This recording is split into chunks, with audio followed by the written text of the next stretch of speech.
Hot Nerds, welcome back to the Hot Nerd Network, the ultimate destination where we celebrate diverse personalities from the real world to Westeros.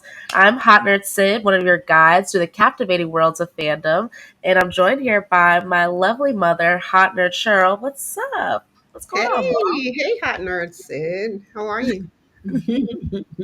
Is it crazy that your child now goes by another moniker than I what know. you gave me? It does. It does. Well, yeah, no, I'm excited to discuss Hot D with you, as the cool kids call it, House of the Dragon, especially as we're working up to season two. So this is supposed to be, for anybody who's joining us. This is supposed to be a space where we're going to be recapping and just talking about what happened, but also our thoughts about what happened, what we would like to see come through in season two. What do we think is going to happen? Maybe some thoughts, some theories, and then we're also going to be talking about the themes and the symbolism that we at least saw in season one. From there, we'll talk a little bit more about the characters themselves. So please stay tuned and also put all your theories and thoughts down in the comments below. But without further ado, you ready to get started, Mom? Yes, I'm excited. All right, so first let's start with what actually happened in the first season of The House of the Dragon. This is a prequel to Game of Thrones, which is a whole, what is it, seven season Seven show, seasons. Yeah. uh, and incredible book series that has yet to be finished. George R.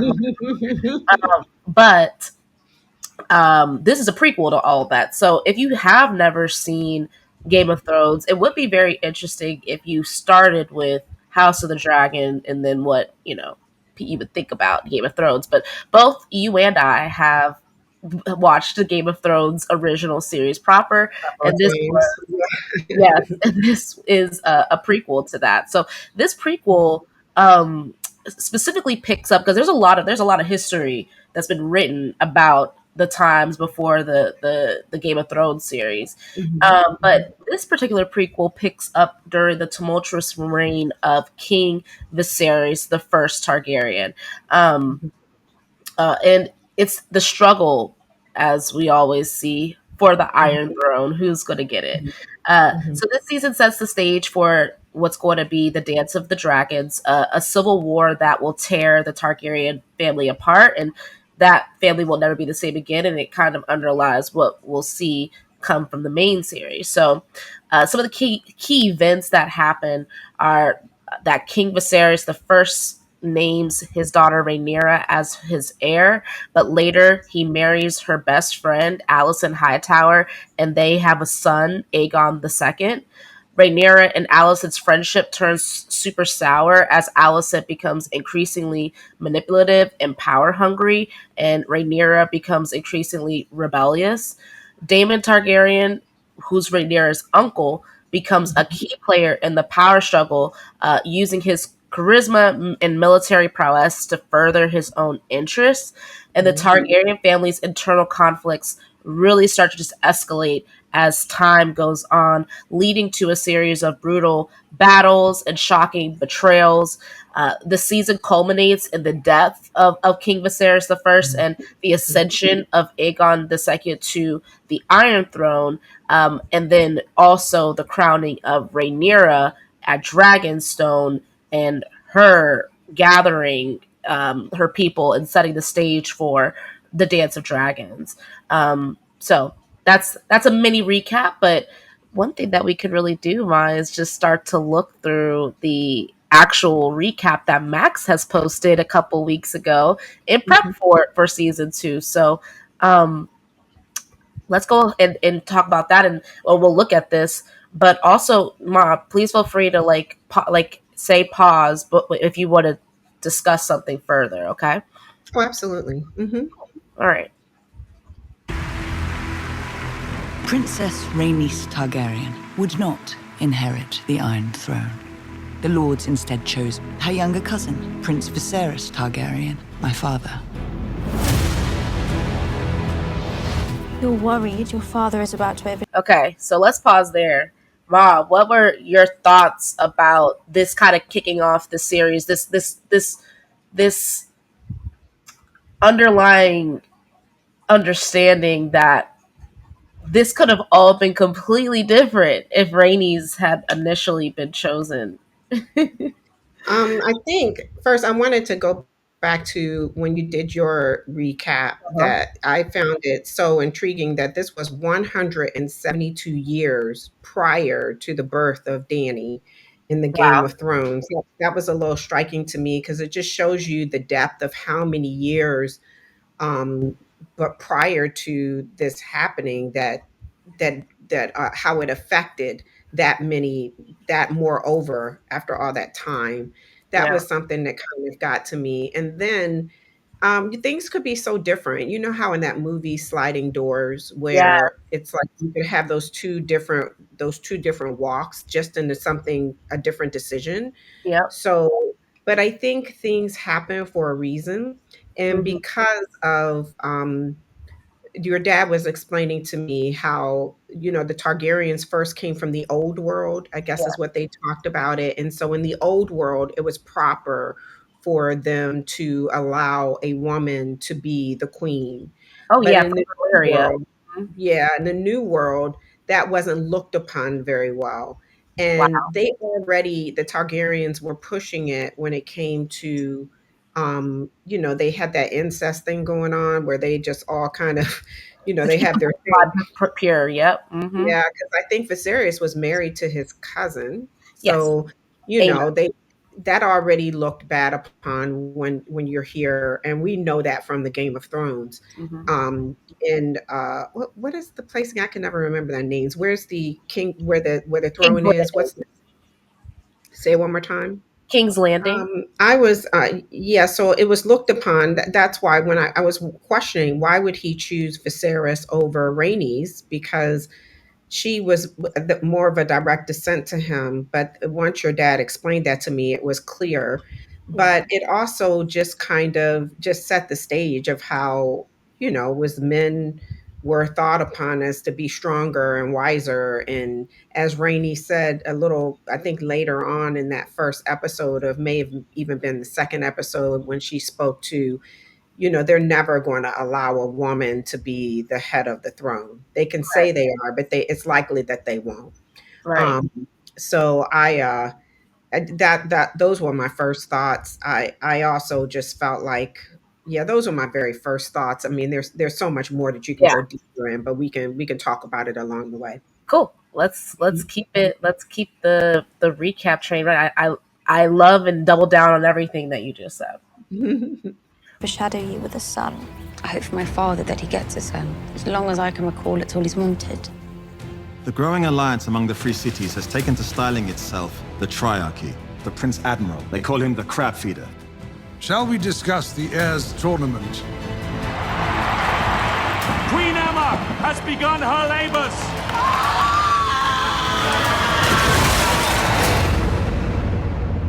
Can we pause there? Yes.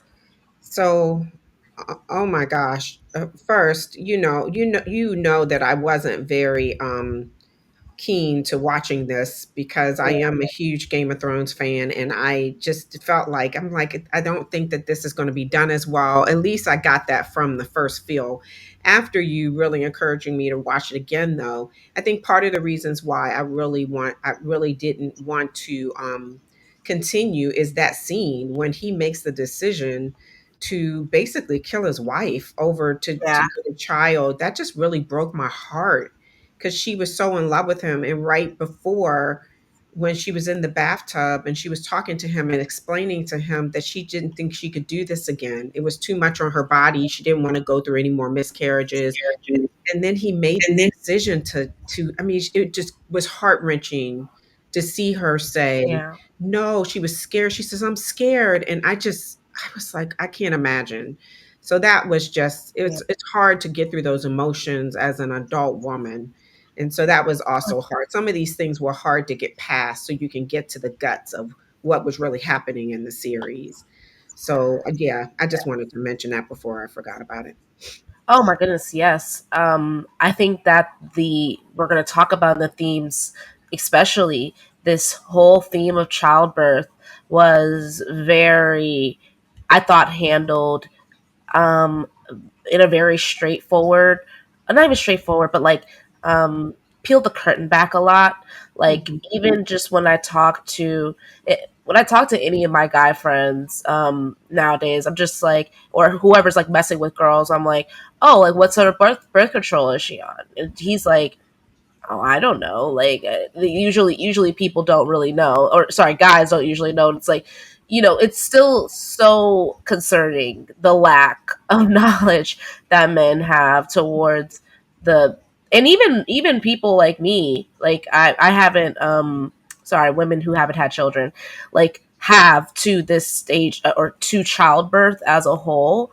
Um, and I thought that it was very poignant. Like even though in the last series childbirth was happening, we didn't focus on that as much as we did in the House of Dragons, I don't think. Mhm. Because well, I don't know why they did it, but I do love that they did focus on that here, because it's a really important part of just everything that happens. I'm excited to talk about that more in the theme section, but especially here, this kicks it off, and this is going to like with Emma losing that child, and then Rainey's losing her mother and her brother. Like this kind of kicks off this sort of rolling snowball of how Radius is going to approach. Rhaenyra is going to approach childbirth in in a future way, and then also what was going to be my other thought. My last thought was going to be, oh yeah, and also I love that it's connecting, of course, whenever there's any sort of war going on. So we'll get to all of that, but yes, this is the kickoff, and I'm glad you paused us Yes. there. Mhm. No problem. Okay, let's keep it going. Queen Emma has begun her labors.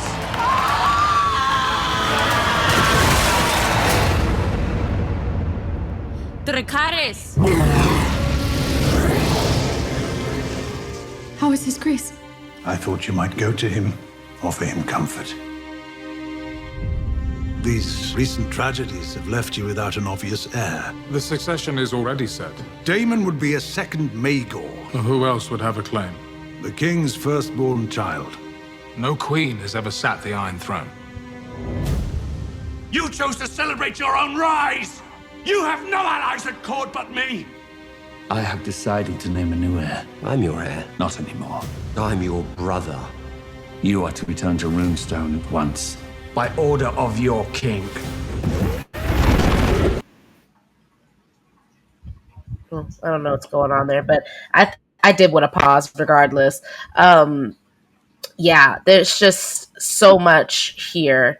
Sorry, In you that can one see in you that can see one me, right? segment, yeah, in that one segment there was so much. I wanted to speak to the kind of dynamics, because I feel like the dynamics of Hightower, Otto Hightower, he had been controlling all of this happening well before we even came into the story. I don't know if you recognize that, how he was the one who was really putting all these things in my mind, in Viserys's mind. Think about how he started that whole argument with Viserys to start going against Daemon. The only reason he did that and didn't name Damon his heir is because of the fact he said, well, he said this. Did you hear about how he said this?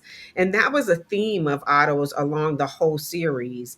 I mean, everything he did going in. Another thing is him telling Alicent, I need you to go to him, because you had said something earlier about Alicent. I don't think she began as being manipulative. I think her father made her manipulative. Oh yes, Yeah, I mean, she was very much in love with Rhaenyra as a friend. She looked at her as yes. a sister, and she protected her. Think about when Rhaenyra had her little rendezvous with Daemon, and then came back and had another rendezvous with Sir Cole, whatever his name was. I can't remember his name. So Kristen Cole. Or Kristen Cole. mhm. Alicent was like, I know she told me and she swore to me that she didn't do it. And so she basically took her husband's side versus her father, which made her father get fired, Yeah. by the husband. So it was, and then once he kind of told her, I think her father had that speech with her before he left, like, stop being naive. She's going to do A, B, and C to you.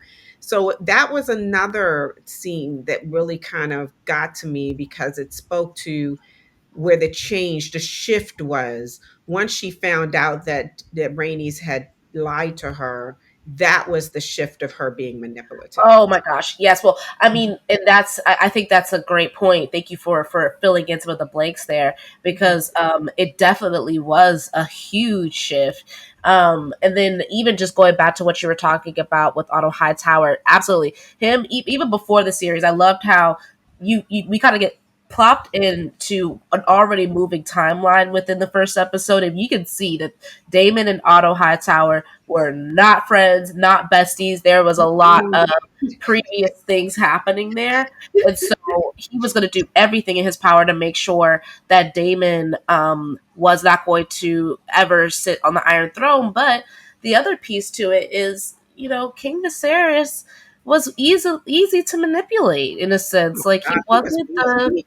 he was not a strong king, and it's like he it just it you will see it throughout the whole rest of the season, but he was able to be manipulated by him. So yeah, that was shown. But then Damon as a whole, as a character, is such an interesting guy. I'm excited to go a bit deeper there. But this, you definitely see that whole start is where, I mean, he came in and had to like try to prove himself, like, here's what I would do as a king, like with his military power, and like the and using and setting up the gold cloaks. But then that wasn't as appreciated. He got sent off to Dragonstone. So it's very interesting. It's very interesting as a whole. Let's No, go. absolutely. Let's keep going. Aegon foresaw the end of the world of men, just to begin with a terrible winter. Aegon called his dream the Song of Ice and Fire. This secret, it's been passed from king to heir since Aegon's time. Now you must promise to carry it. I, Viserys Targaryen, name Rhaenyra Targaryen, Princess of Dragonstone, and heir to the Iron Throne. Period. Okay, I gotta pause there too, because this whole dream piece, we see it a lot. The Song of Ice and Fire. We see that dreams, even in the main series, catches people, or not even dreams, but destiny, like catches people off guard. It gives people effed up. Like it's like you for people who watch the main series, we're gonna meet a person named Rhaegar. Or we don't meet him, but we've heard about him, and he had a dream that he was Azor Ahai. He was the prince who was promised. That everything that Viserys said to Daenerys is what Rhaegar thought was for him. And sorry, my bad. Viserys said to Rhaenyra. Yeah. You got Danny on your mind. I I love really Danny. do. I love Dany. I love her. But Dany, as a whole, she also had dreams of sitting the Iron Throne. Everybody gets effed up when they start to try to make destiny happen. And so I just love that this series, as a prequel, pointed to that mess up, and it just kind of said like, hey, this is this is what you think, but that it's not always what's going to happen. Any Can thoughts I to those ask, things? yeah, can I ask a question about the dream? Because I think I was trying to watch it again, and I have to admit, I kept falling asleep because I was trying to watch it too late. But the dream, can you explain to me the dream of the song in Ice and Fire? Because I'm still not connecting it. Yes. Okay, I'm gonna pull up something to help me, but I'm happy to because I've watched enough fan videos to. What is this? I just want to see the full song of Ice and Fire Dream. So, from what I know, even back way then, like there is, yeah, here we go. Here we go. So, the Song of Ice and Fire is a prophetic dream experienced by Prince Aegon Targaryen, the Conqueror, in the world of George R. R. Martin's A Song of Ice and Fire series. It's a central theme in the full series, and it's mentioned in pretty much everywhere. But according to the prophecy, Aegon had a dream in which he foresaw the return of the White Walkers and the Great War. So, like back in the olden days, the age of the heroes, which was like before Valyria was often Essos still having a great grand old time. This was like back before there were even like men like really in a whole lot of Westeros. There were these different kingdoms, but I don't even know if they had really been formed that much. So back then there was what was called Children of the Forest, and remember in the main series, The Children of the Forest, they were living as they happily could be. But then White Walkers, but then men came into the Children of the Forest's land, and they needed some way to like fight them off because they were typically peaceful creatures, and even though they had magic, they weren't necessarily able to fight these men off by themselves. So they took like dragon eyes, or I think it's called dragon eyes, like shards of dragon eyes, and they put it into a man, and he became a White Walker, or what was called a white.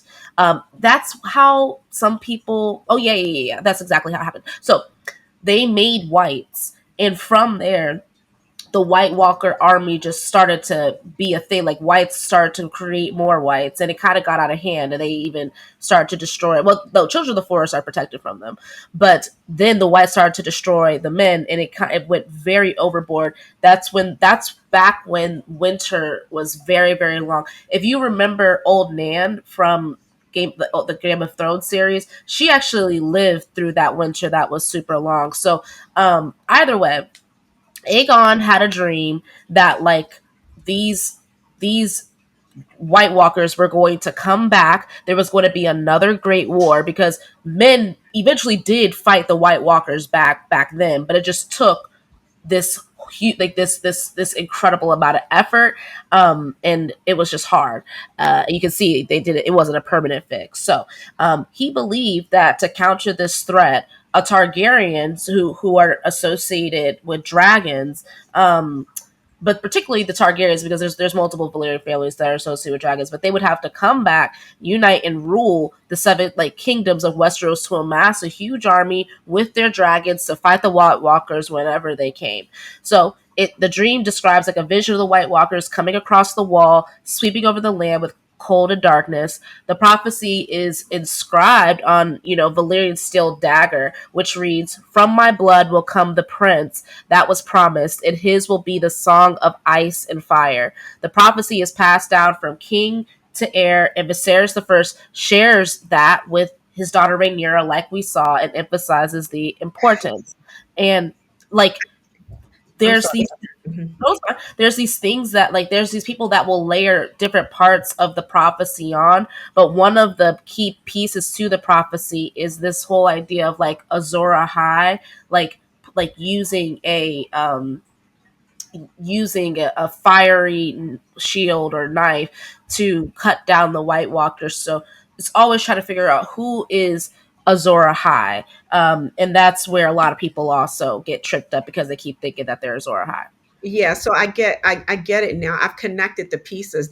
Thank you so much, because I think I was missing that point, because you and your dad read the books and I didn't read the books. So I didn't understand. I wasn't connecting all the history, because when you're just watching the shows, you miss things and you don't know the backstory because they can't put everything in there. Right. But now I get it. So John is the Targaryen that was uniting in the fight with the White Walkers, but Yeah. it was my little girl, the one who Arya.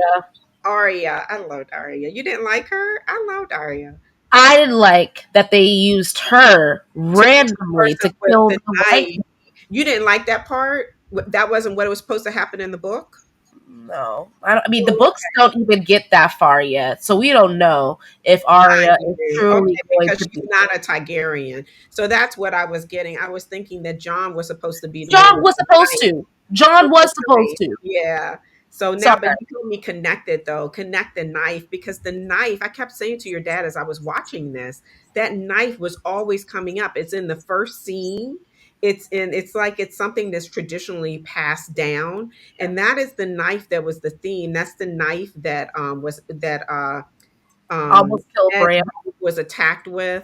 That was that knife just traveled through all of Game of Thrones. History, And yes. so now I get it, because that knife is such a symbolism in this show. If you look Yes. at the end when they pass it on to Aegon, they pull out the knife. I'm like, this Yes. knife, I tell you, this knife is special.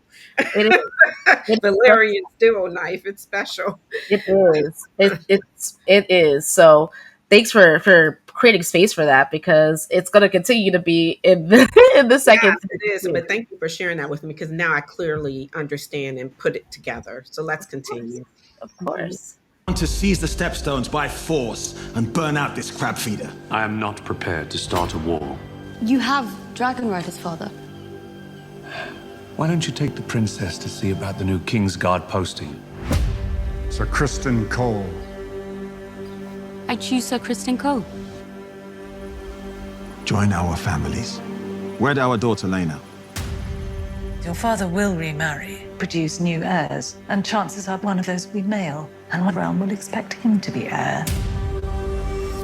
I want to pause there because there was just so many the Craven here mean coward in Westerosi language, but so many Craven decisions that cowardly decisions that Viserys kept making, and it just frustrated me to no end every single time. I think it's supposed to frustrate the audience to no end to just see, like, how do you not see that this is all a creation of your own making? What's going on here?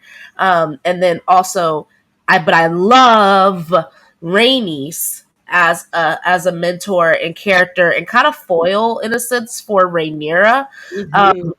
Oftentimes in the Game of Thrones books, they things repeat, history repeats, people repeat, names repeat, Mhm. and it was during this last rewatch that I connected Rhaenys. You know, Rhaenys is the name originally. That name comes from Aegon the Conqueror's sister wife, Rhaenys Targaryen. And whenever somebody does have a similar name, they're either like very opposite or very similar to the people whose names that they had in the past. I do believe that Rhaenys, like who we see here in this show, does or is supposed to evoke some of the parts of Rhaenys of Aegon's sister wife, Rhaenys Targaryen, because she is very much, she's not always on the battlefield. But she is within like a lot of the strategy of Yeah. of of all of this. Has Mhm. a very keen mind to it. Has a very keen mind to marriage pacts and good a lot like what's going to really work as a not just love, but really like the strategy of keeping our families strong and everybody here a win-win situation. And Rhaenys Targaryen, the original Rhaenys, was known for that too. Now she was also known to be more of a lover and more like sweet and things like that. But that was her strength as well. But what did you think about like that whole line or that segment? Oh, well, that was the segment I was speaking to earlier when Rainey's explains to her about how you can get over it. It is never going to happen. You know, he's going to get married. He's going to have another heir. It's going to be a boy, and they're going to name him. So you can, stop dreaming. She's just trying to be realistic. Right. But I also agree with you about her strength, her strategy. She's always in the background. I think she's very angry with Rhaenyra as time goes on, and we know why, because Rhaenyra, she's a little bit of a wild child, and Oh yeah. she lives in the Targaryen way, Yes. because I think it's hard for her because her father made these decisions, especially with her best friend, Oh that I yeah. think she just went through a uh, a space of really not just caring. Like, I Yeah. don't think she gave an F, right? Mm. And so, and a lot of that was shown in her relationship with the what was Rainey's husband's name? They were Lord. Right. Paris. Oh, Corliss. Corliss, the Corliss, Hilarious. when she was set to marry their son who was gay. Um, Mm-hmm. and so and so therefore that allowed her to still she still was very rebellious, and she's like, I'm going to live my life the way I want to live it. And Right. she matured into being, it's interesting to watch her journey into being, once she was crowned queen, you could just see all of that strength and that power and that knowledge. It just like flowed out of her suddenly. Mhm. And Rainey speaks to that to her husband. She's like, don't slip on Rhaenyra's, because I'm watching her. You know, she is very much poised and thinking through and being very strategic. It's all the men around her who want to just fight like little dogs. You Yeah. know, I can't remember exactly how she said it, but I think I'm speaking to, I think you're absolutely correct that Rainey's is very strategic. She's very strong. And she knew when to stay quiet, but she also knew when to speak up and to fight. And Yeah. that's what I liked about her. I loved her. I mean, Yeah. one of my favorite scenes, I don't know if I can talk about it now, but I don't want to forget about it. One of my favorite scenes, I think it is my favorite scene, is when she comes up out of that ground and with that dragon. Yes, man. They're getting ready to, when they crown Aegon, and she just sits on her dragon. Melee's was her dragon. She just sits on her like, don't mess with me, and I'm about to go tell on you. And Yes, we'll pause there because that's such a great yeah. we'll honor that scene. That's definitely, I'm sure it's in the recap. So um love it. Yeah, we love ourselves a race. I'm excited to explore her a bit more in our I intend to marry the Lady Alicent Hightower.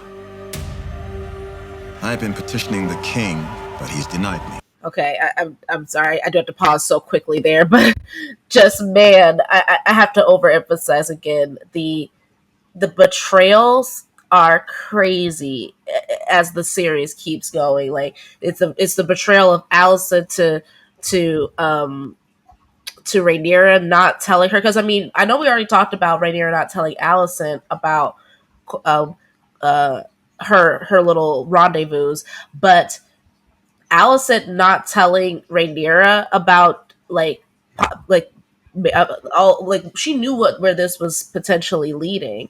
So I thought that also in a way like kicked off like the betrayals that will happen between her. But then also on the flippin', man, what a craven and dumb decision like pushing back the Valyrians in that way too. Like it was just he just kind of snubbed them off.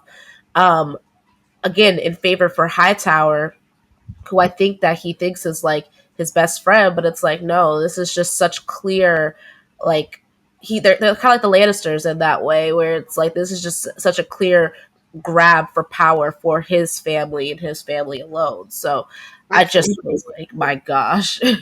But it's interesting because Damon tells him that in the beginning, like, you want to be, you trust this Hightower. I don't trust him. No. You push me aside. I'm your brother, and I would look out for you. I would keep you safe from yourself and from your Yes. decisions. And that's who you need around you, someone who you can really trust on when they're telling you decisions, and they will. And I think Viserys was so naive and dumb, and not realizing that every time this man gave him information, it was to get him upset to make a different decision. Yes. And I was just so bothered by that. But that's just the Game of Thrones. I mean, that's That what is it's called. It's a that game. And is you have to accept it. It just drives me crazy because I'm like, wake up, people. Yes. Be a king. Be a king, Yeah. Viserys. And he was not. Yeah, he wasn't. But with Allison, I guess I do feel bad for Allison, because imagine your best friend and then your father is pushing you. He basically was pimping her out. I mean, I hate He to say picked that. her He pimped out. his daughter to get his own, to meet his own agenda. But how do you explain that to your friend? Like, I'm with your dad, and your dad, I have to court him. You got to give her a little bit of grace there. That is hard. I know, but as a woman, that is hard. I mean, I don't know that I would have been strong enough to tell her. It's like you want to hide from it yourself. And I don't think her as a woman, think about how her as a woman, she didn't get to make those decisions. Her father and Viserys were making her decisions of her life. Oh no, I totally get that. I'm excited to talk about Allison. Oh yeah, sorry. I Yeah, I know am. I'm getting ahead of the game. No, I am, but no, but we have differing thoughts on that initial one, but I think that like, but yes, let's keep going and let's talk about like let's debate that Yes. during our character section. Waiting in the Stepstones is a chance for you to prove your worth. We are the realm's second sons, Damon. Our worth is not given. It must be made. Your Grace, I bring urgent news from the Stepstones. Damon and the Sea Snake started their war without His Grace's leave. It's been 3 years. It can wait another 3 days. The king wishes for you to join us. Is it the king's command? Yes, but Then at once, Your Grace. Here's to His Grace on his second name day. Since you came of age, I've been slowly drowning in a lake of parchment. Marriage proposals, all. You must marry. Yeah, you pausing It's it there. I want to ask a question while you pause it. I need to have an understanding about the families because I know these are families that we see again in Game of Thrones. But remind me who the Hightowers are in Game of Thrones. Help me know to connect me to who they were there because then I can connect the line better.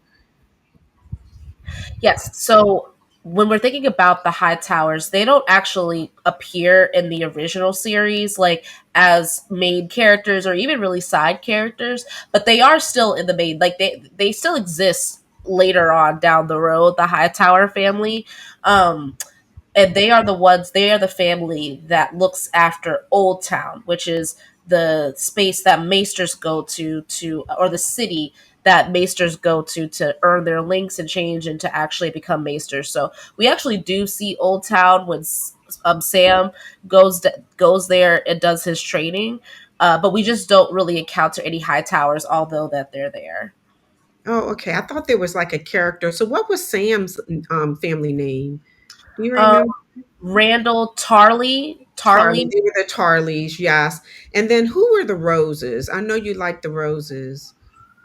Oh, thank you for so much for giving me an excuse to talk about my family. The Terrells The are Tyrells. mine. Those are the Tyrells. Okay. So, So I yeah. was for some reason I was thinking the High Towers were the Tyrells.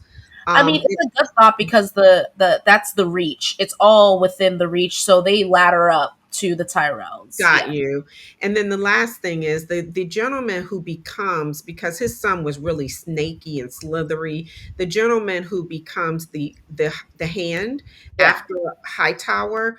Which family were they? So that oh wait, that's actually really important because his other son is the the bastard maker. Yeah. Give me one And second. then the slimy son is who got his father and his son and his brother killed. I Brother think the killed. Yeah. father died in that too. Viserys one. Hand of the King. Yeah, I'm getting to So, on my list here because they've got all the new people. um, Strong. There we go. Lord Lionel Strong. Um, and so it was the Strong family. I think that they were from the Stormlands. Let Okay. me, make sure that's The where. reason why I thought that was interesting because I felt like the son was slithery, but he reminded me of the young man who was in the forest um the Starks, the Stark son who Brandon, who was hurt and he couldn't walk. You remember when they all had to go to the forest and he was with the brother and the sister? Yes. I felt like that was they just had that kind of look, that maybe that was their family, but they came from the Bears, I think. I can't remember the family that had the symbol of the Bears. That might have been someone else. I'm getting confused. Yeah, I know who you're talking about, but that's all the northern families are. There's a lot of families up there. We will get. Okay, I can fact got check you. on that, but I do have the how strong. sits, of course, I was wrong. They're not from the Stormlands. They're from the Riverlands. And their main seat is Harrenhal. And anybody whose main seat is Harrenhal has a curse on them. Yes, they were bad, man, because that's where all this bad stuff. It's like they took all the prisoners to Harrenhal, or I Yeah. just remember negative things happening there. Always negative. There's a curse. Anybody who sits at Harrenhal. Okay, because that son was slimy. So I just, when I saw the gentleman, the hand talking just now, I wanted to make sure that was something I wanted to get clarity on. So thank you. Of course. And then, oh, yes. Yes, please bring up any and all questions about facts. This is the perfect point in time to talk about it. We Mhm. can get it all straightened out before the Mhm. season starts. Cool. I did want to pause there though, also because I mean, the war with the Crab King kind of wasn't like my steez, but I do think it was important. Like, I mean, I guess people who like the battle type stuff is cool, but I thought it was important from a political standpoint to see how these characters react to something of this nature. You can see Viserys is kind of like, it's hands off for me. That's Damon's issue. I don't even care that they started the war without me. Again, Craven. But Yeah. you look away from a problem doesn't mean that it's not there. Well, I think that was another reason why I just couldn't. I could never get past episode 3 for a while, and that's when they were doing the war in the Stepstones with the crab eater. I was like, "Who is this guy, and why are we watching this? What is the purpose?" I still haven't connected it. I guess just to show that Damon and Laura Corliss could fight. I don't know. I still haven't connected the purpose behind why we had to even see any of that. It was all very brutal, and Yeah. it was it was brutal it was brutal for me to watch, and I didn't see a purpose. Like, in Game of Thrones, if I watched something that was brutal, there was always a purpose behind Oh, it. it was. Especially the war when John got covered over with Yeah. all the people and he had to get out. They were smothering him when Jamie with the dragon, And things that yeah, were brutal. That whole fight was brutal, but Jamie with the dragon was the capsule of that fight, or the yeah. end all of that fight. But yeah, I don't know. And even with the White Walkers, but this one for that if you really want to know the reason why, I was just kind of, I'm done. I can't do this. And I know you could do it because you read the books and you kind of knew where the story was going, but because I didn't do the books, it didn't hold my interest. It But didn't you're have interest either. Oh, sorry, go ahead. no, I was just going to say you're right. If I had gotten past that episode, it would have been better, but I didn't even try.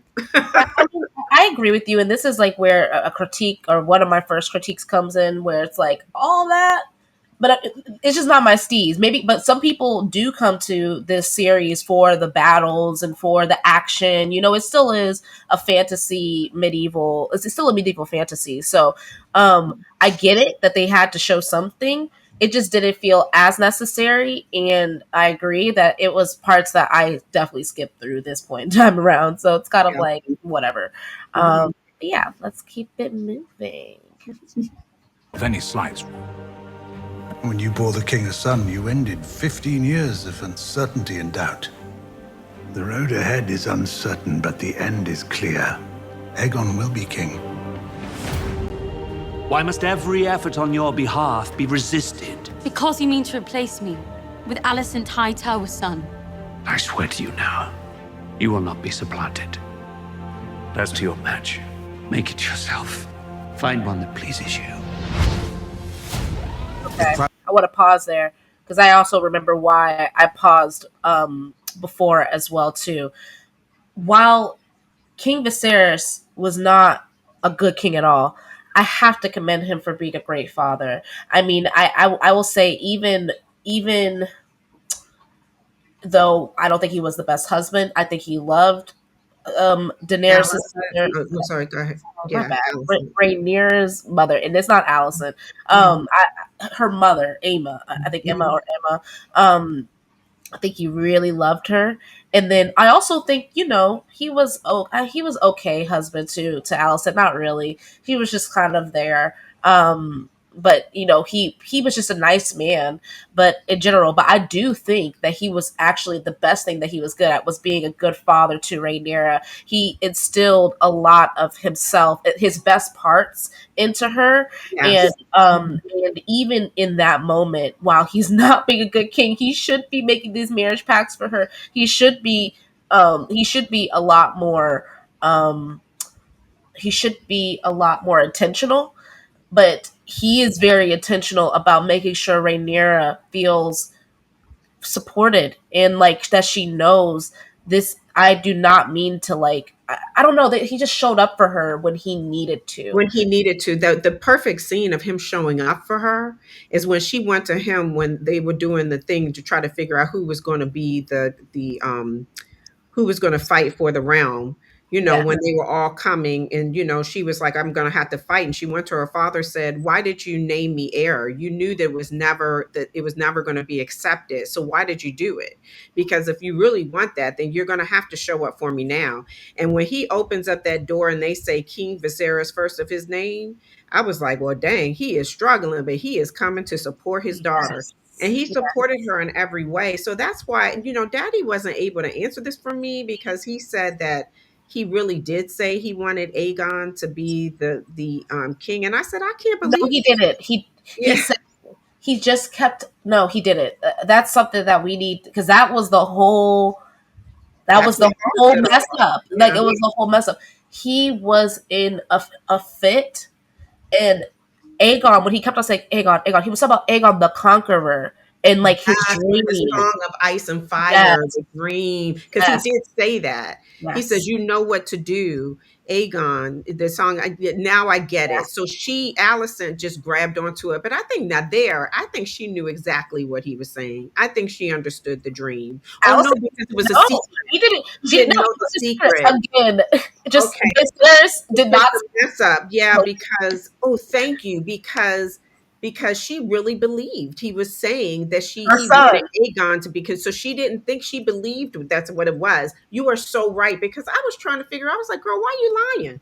Why No, are no, you no. She lying? really believed that she was carrying out his final wishes, and Yes, she was and passionate about it. Yeah. yes, yes, Mhm. it's so Yeah. good.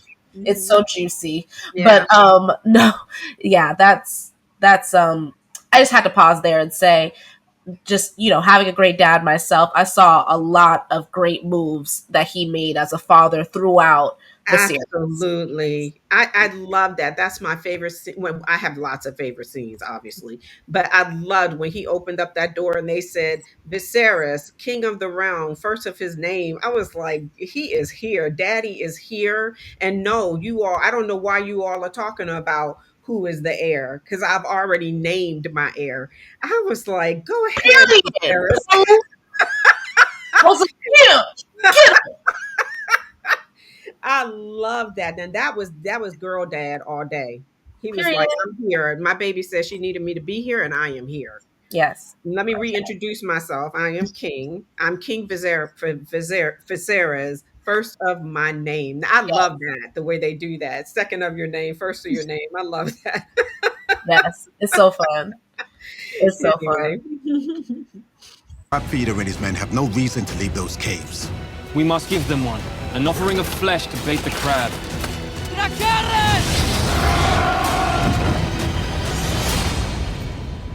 Once we smash the Triarchy, they name me King of the Narrow Sea. But I know that there is only one true king, Your Grace. My crown and the stepstones are yours. Daemon and Rhaenyra were seen together in a pleasure house, coupling. You have ruined her. What lord will wed her now in this condition? Wed her to me. You are already wed. My father has made. Period. I'm like, okay. Why couldn't he name or he should? It is of my opinion that he should have married them together right at that point in time. Figure it out. He's already married. It doesn't matter. Get that out of You're the the way. king. You're the king. You can make the decisions, change the rules. Thank And you. Yeah, and that I thought he was weak, but I also think that he was really trying to break away because he was king. And think about Jacaerys. Jacaerys himself was breaking away from the old way, and I Yeah. think that I think he also struggled with the fact that that was the pressure. That's where I think he always had to deal with within himself. He did love Emma, and Yeah. then he basically killed his wife to choose his heir over his wife because of the pressures of having a boy heir. Right. And then he lost them both. And so he had to live with Right. that for the rest of his life. I think that was never set well with him. Yeah. But I think he also just didn't want to talk about the incest. He's like, we got to get away from that. And so that's why he didn't want his daughter to be with Damon. He did not want it. And he did it as a father. That, I feel like that was more of a father move than a king move because he was like, I know who what you are, and I don't want that for my daughter. That's Like true. He was you that know way. that You're too. right. Hmm. He just Yeah. thought his brother was kind of scum of the earth type as far as how he treated women, which he is. But He was which coming he to earth. was, but it just would have made a lot of political sense to Yeah. make it happen. And So they ended up together anyway. So which made sense. So it is. And Rhaenyra knew that, and I think that Rhaenyra, I think she wanted to marry Damon she loved over. him. She She was loved in him. love with him from the moment. That's why she was Exactly. mad when he pushed her away. She said, "You Yeah. pushed me away." They Yeah. talk about that when they're walking on the beach when they come back together, Yes. and she's like, "You pushed me away, and I don't understand why." And so She that's was why she scared. went back and slept with Sir Kristen Cole. I was like, little hot self. Look at her. She needs to slow herself down. I love it. I loved it all. I loved it all. Um, uh, yeah, they didn't.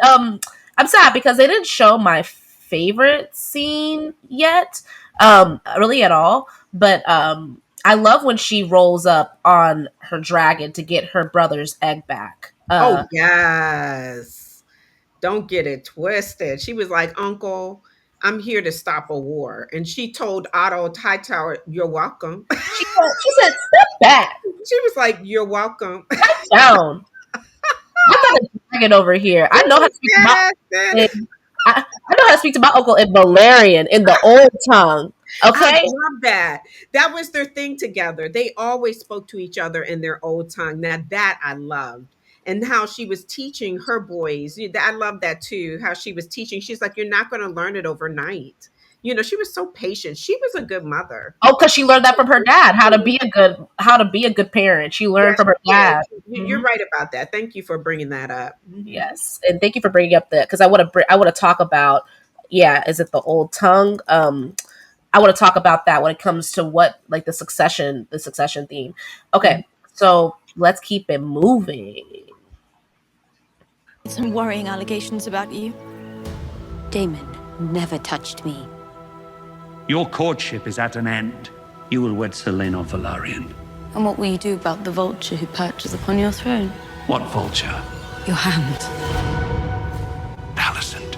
She was a calculated distraction. I only now realize how well calculated it was.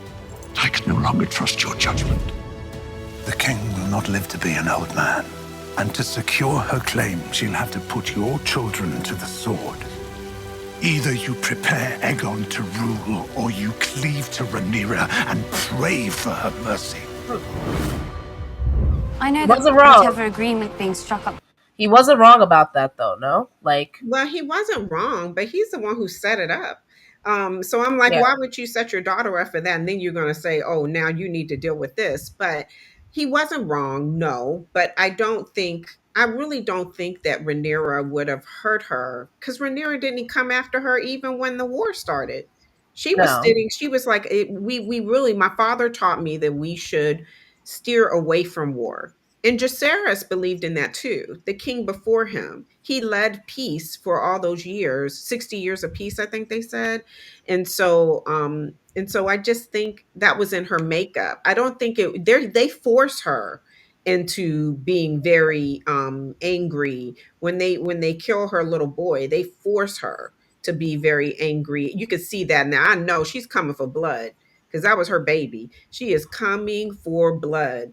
And so now Alice had better watch her babies because Rhaenyra is no chump. She's like, here No. I come. I'm coming on. What's her dragon is Cyrax. Cyrax is her dragon. And You know.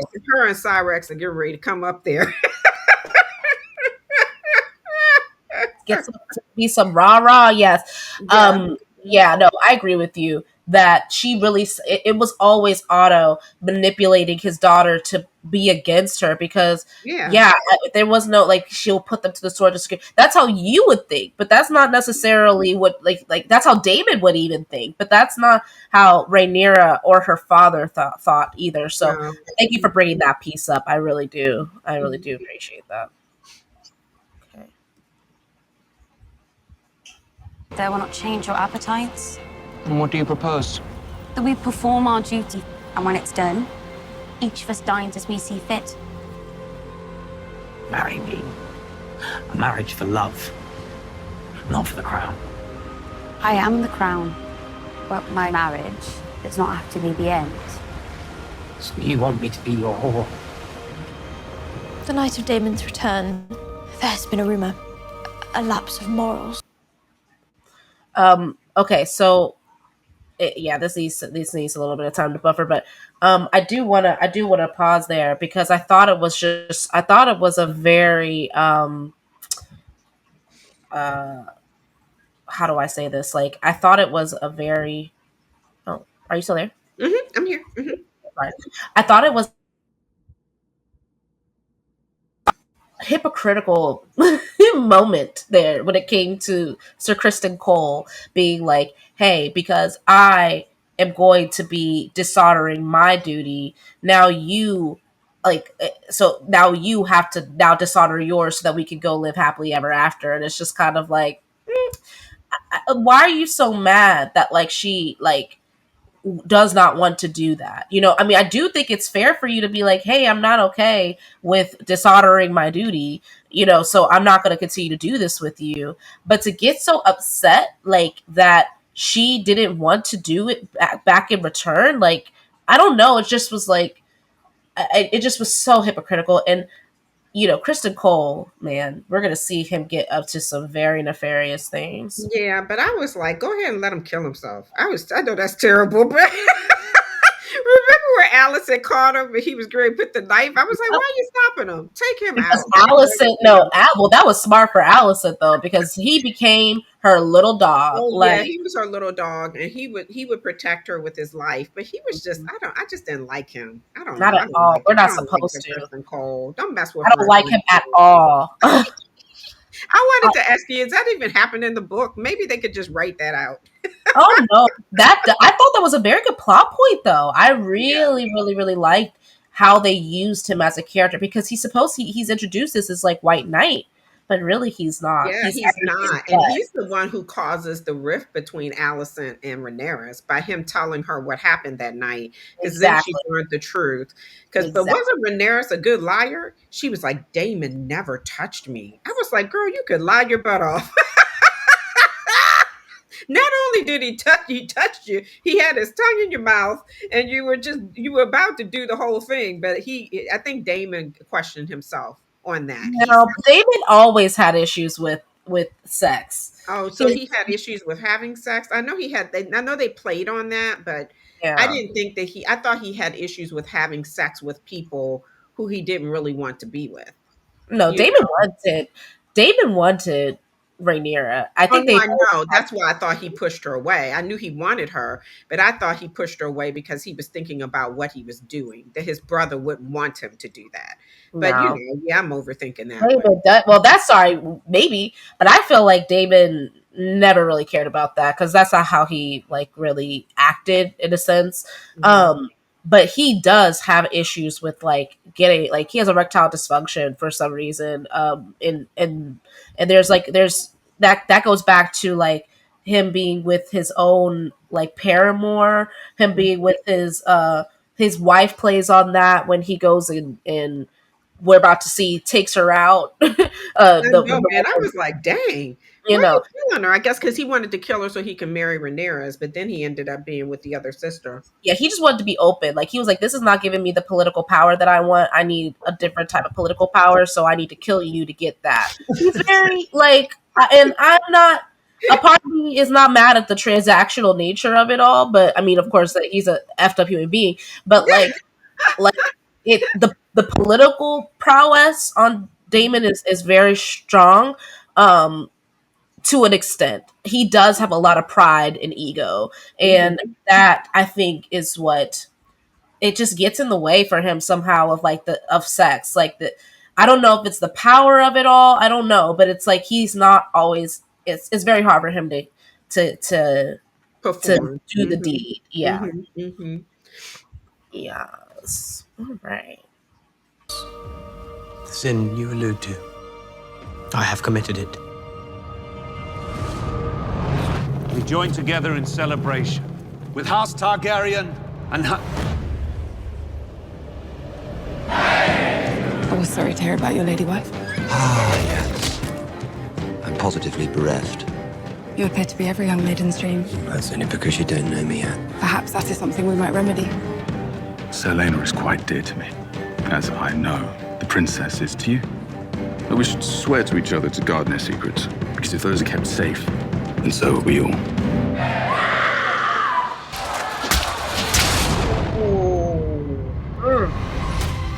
Yeah, we're gonna have to pause on that one. I think I missed that because I wanted to watch this twice and I just couldn't. I didn't have the time to watch it twice because you always see things the second time. I didn't understand why he was so brutally angry and he just beat that man to death. But now I get it because he already was like, I'm not gonna. You're trying to tell me I'm gonna do something I don't want to do. So he went crazy on him. It makes sense now. Okay, I Oh, get yeah. it. Yes, and I was pausing because there's a lot there. First off, Alicent using, all these men use a lot of different shows of strength, but her using fashion as a show of strength and as a call, a raising of the flag, and even in that dinner, the one of the families was like, we stand with the high towers. I forgot their name, but they're from the main series of Game of Thrones. But either way, I thought that was a very powerful moment, really cool for the show to showcase that. And then yeah, you see so much happens in that dinner. I do um I think Damon was very smart to go after Lena. Um, Again, Valerion, like stick with the Valerions. They are the most powerful family outside of the Targaryens of Westeros. So it's like, Mhm. as far as their money and their sea power. So again, another great political move for Damon. I just want to call that out right there. Mhm. Mhm. Okay. Sir Kristen.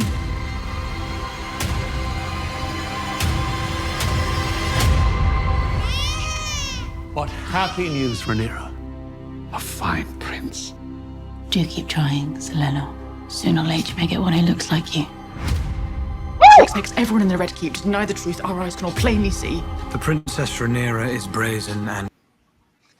Had to pause that one right I there. know. I cracked up when they came back to the room with the real guy who was the father. I cracked up when he says, "Oh, so Joffrey, huh?" She was like, "Who told you you can name my son?" I was like, "Dang." He's like, "Joffrey, huh? Okay." And it wasn't Joffrey. Wasn't that the kid's name in Game of Thrones who was crazy on the Yes. Lannister side? So I loved him as a Yes. he was so amazing. Well, I think that wasn't Joffrey the name of his lover too, or am I mistaken? Joffrey. It might have been. I don't know. But I was trying to remember if that was the kid from the Targaryen who was the son who blew up. Yeah, he is. He gave him the medicine or the medicine, the poison, Yes. and he exploded. Yeah, he was the crazy one. I was like, this name, man. I hope that doesn't put a bad edge on the little boy. Is it Joffrey who gets? No, Joffrey's not the one who gets killed. It's Joffrey, so it was the name of his late lover, as well. The one who got punched to death by Sir Kristen Cole. Oh, so maybe that's why he named him That, Joffrey. that He is was why he thinking named of him. him. Yeah. Mhm. He was thinking of Um, him. he was. So no, it's crazy, but man, when I we do this jump forward in time, and even when I was watching the main series, I was thinking to myself, now, Rhaenyra, you couldn't, and Laenor, y'all couldn't have one one child together. And I really want to pause here to just say that like it just makes me so happy and excited that like they used race in this way. A lot of the times with these, like, everybody is trying to like be better about diversity and inclusion, and oftentimes they're just kind of, again, throwing tokens at the problem. Oh, we'll just throw a black person here, or this random person will make the mayor black, or something like that, but race was a huge, I'm talking about race like the skin color, because there's actually different types of race, even in this fantasy series. But like that skin color part of race really played a huge storyline purpose here, because you can clearly see that none of the children are even partially black. Like, it's like, man, I loved how they used that as a part of the storyline. It was so clever. I know, because it just seemed like, and plus, it's not like, I mean, it was so blatant because she's blonde, he's black, and then all these kids are lily white and with brunette hair, and they look just like their daddy. They did. They couldn't have got more kids who look like that man. So he was like, everybody knows. That's what Aegon says when he's talking to his father. He was like, where did you get these lies? And he was looking at his mom like, I'm not gonna call you out, mom. He was like, everybody knows that they are the bastard children. So no, yeah, I don't know. I guess, she, like I said, she was rebellious, and she was going to be with who she wanted to be with. And the guy, to me, reminded me of Sir Kristen Cole. Oh They yes, they're both were exact. nice. They're the Yeah. same. They look the exact same. And I think she really cared about Sir Kristen Cole. Oh, So I think that's where that came from, So I I think guess she she really fell out cared that well. about.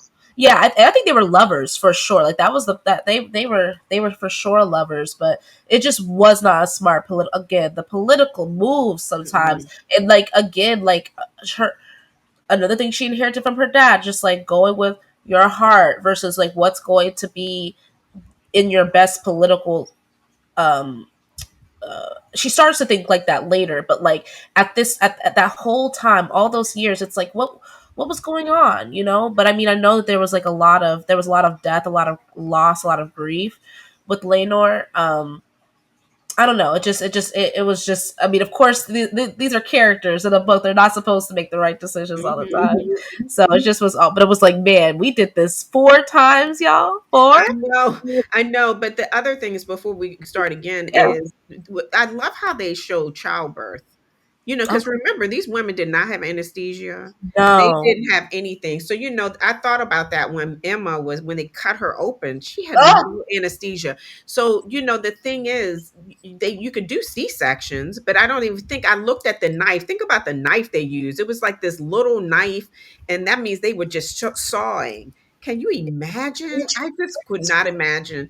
But I loved how they showed the natural birth, how it happened, how they yes. were standing up, and they basically had to do that on their own, and they were pushing their baby out, naturally, downward, instead of being hiked up, Yeah. and it was just interesting. Not that I think that that was the safest, but it's like, wow, this it was very eye-opening on, because when Very. you think about it, that is how they gave childbirth back then. That's the only way they could have. Yeah. Yeah, a big portion of why I think both of us come to the Game of Thrones lore and series is because it is historical fiction, and it is so Yes. fun to play in that. That's why I even mentioned the clothes like Alicent was wearing, how that was a way for women to have political moves in a sense. Like this was all ways.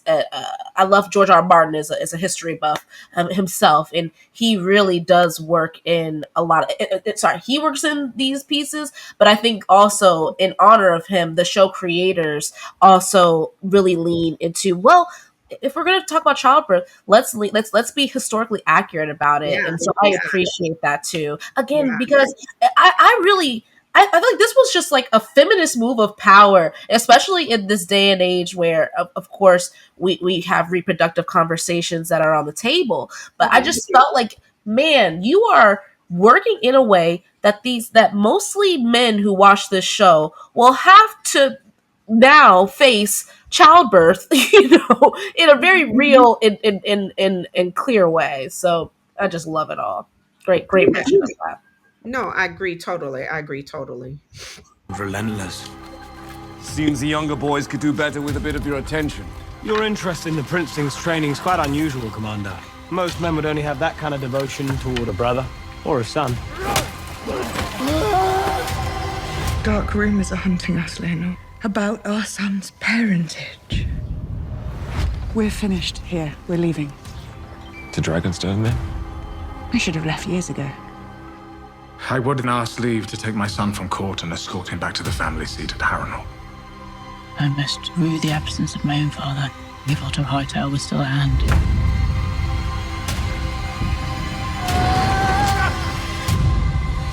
They're dead. The Queen makes a wish. I did not wish for this.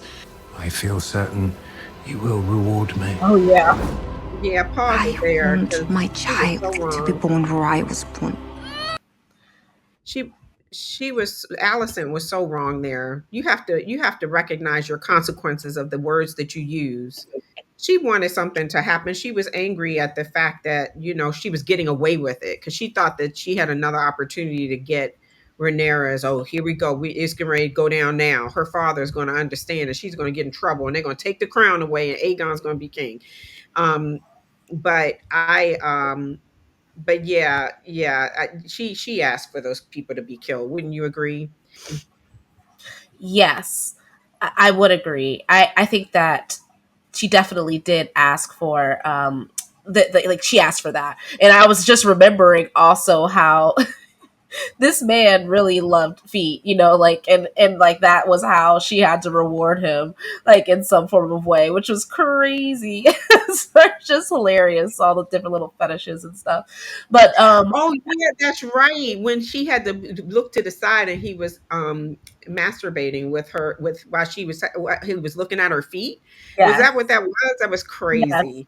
that was his reward. But That was crazy. Mhm. either way, Mhm. I mean, yeah, he was pretty brutal. I mean, you said that he reminded you of the in look of a northern family, but honestly in style he reminded me a lot of the spider, in the main Yes, series. he did act like the spider. He even talked about the little birds or the little Yeah, the whisperers, the yes. little birds. I think the He guy, showed what him, was his name?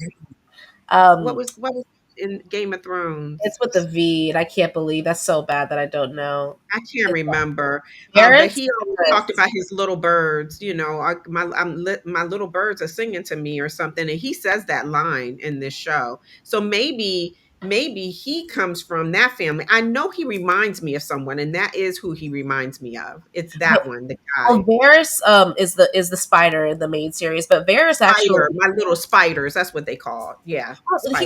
he calls them little birds. No, you're right. He does call them Okay. little birds in the main series, but he was called the spider, always weaving his little plans together. And he Yeah, actually comes from Essos. He was a slave, and but he became a eunuch because, well, he yeah. They was, castrated him. yeah, Yes. his master was a Mhm. mystic and castrated him for Mhm. his own power, or like I Mhm. don't know, his own rituals.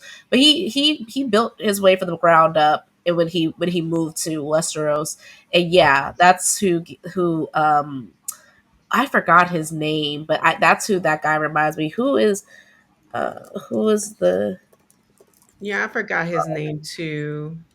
House Strong in House of Dragon? He's from the Strong House, but I Clubfoot Strong. Yeah, Matthew. No, Lord Laris, the yeah, Clubfoot. Laris. Okay, Laris. thank you. Yeah, Laris and Varys. This is Yes, yes, same. yes. That's why I was like, are they connected or some way? I Because mean, I really was trying to align the different people in this. Because I feel like they really are trying to connect them. Because think oh yeah, about Jason Lannister, who's at the table. I cracked up. Doesn't he look like Jamie? I think he even yes, looks like Jamie. So yeah, yes, because that's who her father originally wanted her to marry. She wanted and him he to wanted the marry. Lannisters. Yeah, Yeah, so no, I just thought that was interesting. So yeah, sorry, yeah. I thought that was an astute, could have been an astute political decision, but yeah, I just Rhaenyra was never gonna Rhaenyra was never gonna go for Oh that. no, But she's too strong. She would no, have poor Jason. She would have wore him out because she'd have been. You're not going to tell me what to do because no, he really would have wanted to be with her. She wanted to be who she wanted to be with, and she didn't want to be with him. He's not her type. Yeah. not at all, and not at all. Oh my goodness. Oh my gosh, this scene. I know. Oh my god. Yeah, we're gonna have to pause on that Yeah, one. that right there. Now that was a turning point because that allowed Jamie to be free. So he could be with Damon. Mm-hmm. I mean Damon to be free. Look, I got Jamie on mine. Damon to be free, so he could be with Rhaenyra. But uh but yeah, that broke my heart. I think Yeah. he cared about her, and are those his girls? Are those are his Yes, two girls, right? those are his children, Yeah. and he did more than care about her. Damon in the books loved Lena deeply, Mhm. uh, in a similar but different way that he loves Rhaenyra. But him and Lena had a beautiful relationship, and you see it a little bit in the show. But they traveled the entire world together on their dragons. Wow. Yes, and like they were welcomed in Essos. They were known, like they had a lot of political power in Essos that they built together. But and she was like, I don't want to go back. Remember, she said, I do not want to go back to Westeros because that is we don't like there's a lot brewing over there and you're not the heir anymore. Let it go. Like let's just go live our lives with our daughters and be good over here, and be protected over here because they there's like a lot of ruling in wealthy people that have their power. But then he still had the throne that was haunting him, so of course he wanted to go back. And she died, and that was, in a sense, they try to put it out in the show that it was kind of his fault, in a sense. I mean, but it really wasn't. It was Oh, but because it wasn't his fault. She was having a bad labor, and I thought it was interesting. But it was very empowering. She made her decision of how she was going to pass. yeah, She took the decision away from him yes, because the doctor was trying to make him to decide the same way his brother had to decide, yeah, and she was very aware. And she's like, you are not making this decision for me. If I'm not going to live having this baby, then I will take care of me and my baby the way I know. And she wanted to die with her dragon. yeah, So I just thought it was very empowering, but it loved was it. heartbreaking. It It was was hard. heartbreaking to watch that for her girls, It and is. it was just heartbreaking. But it It was a turning point. Boy, was it a turning was. point. So much was built out of that one death. So Hmm. yes, let's keep going. I do want to keep going. I just wanted to say though, this was another critique of the show though. I was upset about it. I mean, I do get from a pacing standpoint, they wanted to end at a certain place, but I really do wish that we could have spent more time with them as a couple, particularly because she's a black woman. Oh yes. She's a black dragon rider, like a Oh black my woman. gosh, it was gorgeous. She's Yes. so, like she's just dope, and it's like I wish that we could have seen like the and I see the fan communities too. Like a lot of people are like, I wish we could have seen more of their love affair. But Game of Thrones, they don't want to show you all the nice stuff. They want to show you all the sad stuff. Yeah, So, they do in the games. But you know what I thought was interesting though with that family is that none of those children got Rainey's look. They all look like their father. they do. I mean, they were lighter than their father, so I do think that there was Oh, some. that is true. That is true. They were lighter than their dad, Yeah, but I just thought it was interesting. They all had the hair. It was just very interesting how they came out or how they showed it. But you're right. I wish they had done more. I didn't even know that they had that kind of love story. I just know it was heartbreaking. Yeah, to yes. see it happen. And you Mhm. can see that Damon is able to have children with the women that he does love. Mhm. Lena is Absolutely. Rhaenyra. Mhm. But it just when it comes to the actual act of sex, it can sometimes be hard for him. So just Mhm. interesting, though. I really wish we could have seen more. Mhm. What is this brief mortal life, if not the pursuit of legacy? Rhaenyra's children are not of your blood.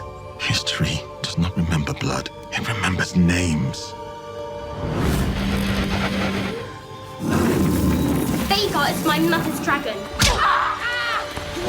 Screaming in flames just as your father did! Bastards!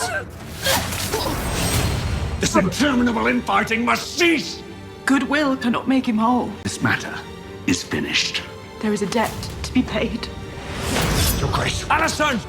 Now they see you as you are. Yeah, so I really loved when she said, "Now they see you as you are." What did you think Yeah, about that? I thought that was incredible, but I also thought that daggone knife, the knife is back again. It's the same knife that and I'm like, why was the knife in that scene? I'm trying to remember. Does the knife stay on the king? It does. He keeps it on him. He likes to keep it on him. And so she just whipped it out because she knows that she Got keeps it you, on him. got you. I just feel like that knife, I tell you, it is always in the scene. Yes. But yeah, I thought it was interesting that she cut her one, and that, she was like that was a line right there. Now they see you for what you really are.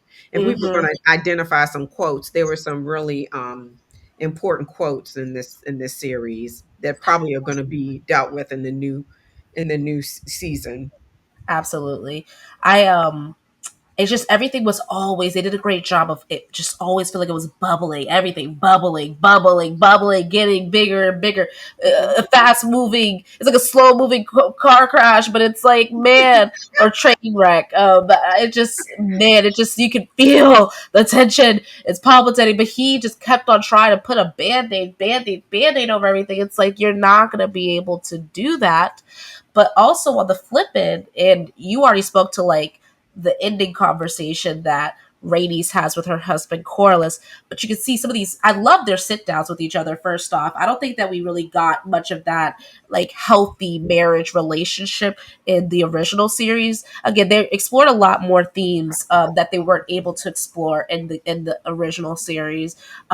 We saw it a little bit with Catelyn and Ned, but that was only for the first I few know, man. Poor episodes. Ned. He was killed in the first series. That was Yeah, in the first so season. I was like, dang. you don't really get to see much of else of a good working marriage and political power. But they Corlys always just had this, similar to Damon, this pride, this ego, this hunt for legacy, and it got he it was if passivity blinded uh Viserys from being a good king, Hmm. Corlys was blinded by ambition. Always.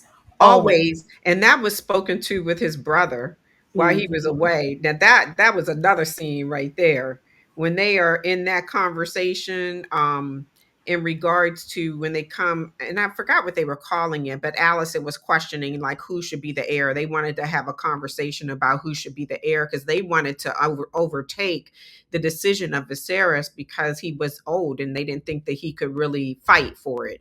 Right. That's what made that so powerful when he walked in there. But that other powerful thing in that scene was Damon when he came with that knife, like, okay, I stopped that. Let's move on. That was crazy.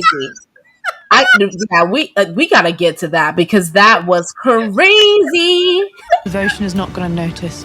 I shall await your call, my queen. I need you, Uncle. We could not marry unless Leonor were dead.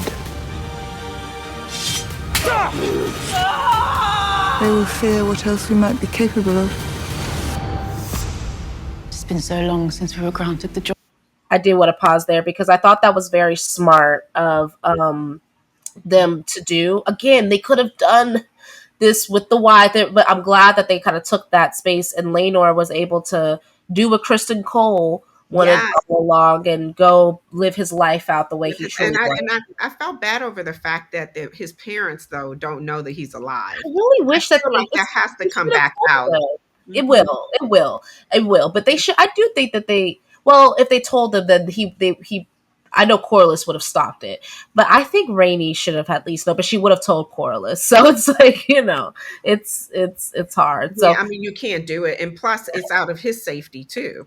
it is. It is Because, because then they know they could always go back over there and get him. So I just they thought it would was have him smart. murdered. Yeah, they would have him murdered. Yeah, Yeah. but I just it was just I thought that that was very telling on, and I love that they made that clear that that there are people who were understanding, Yes. of that type of relationship, and allowed him, because Damon could have just straight up killed him, but Yes. he didn't. They let him be free.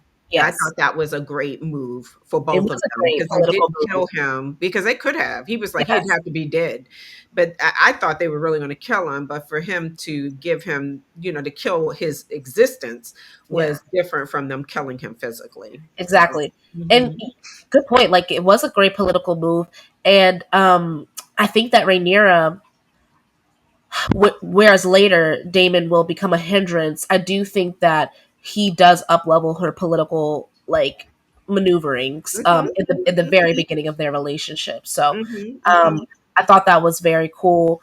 And but it just I feel bad for Rainey's because that sort of we'll explore that sort of grief even with Rhaenyra as Yes, well. yes.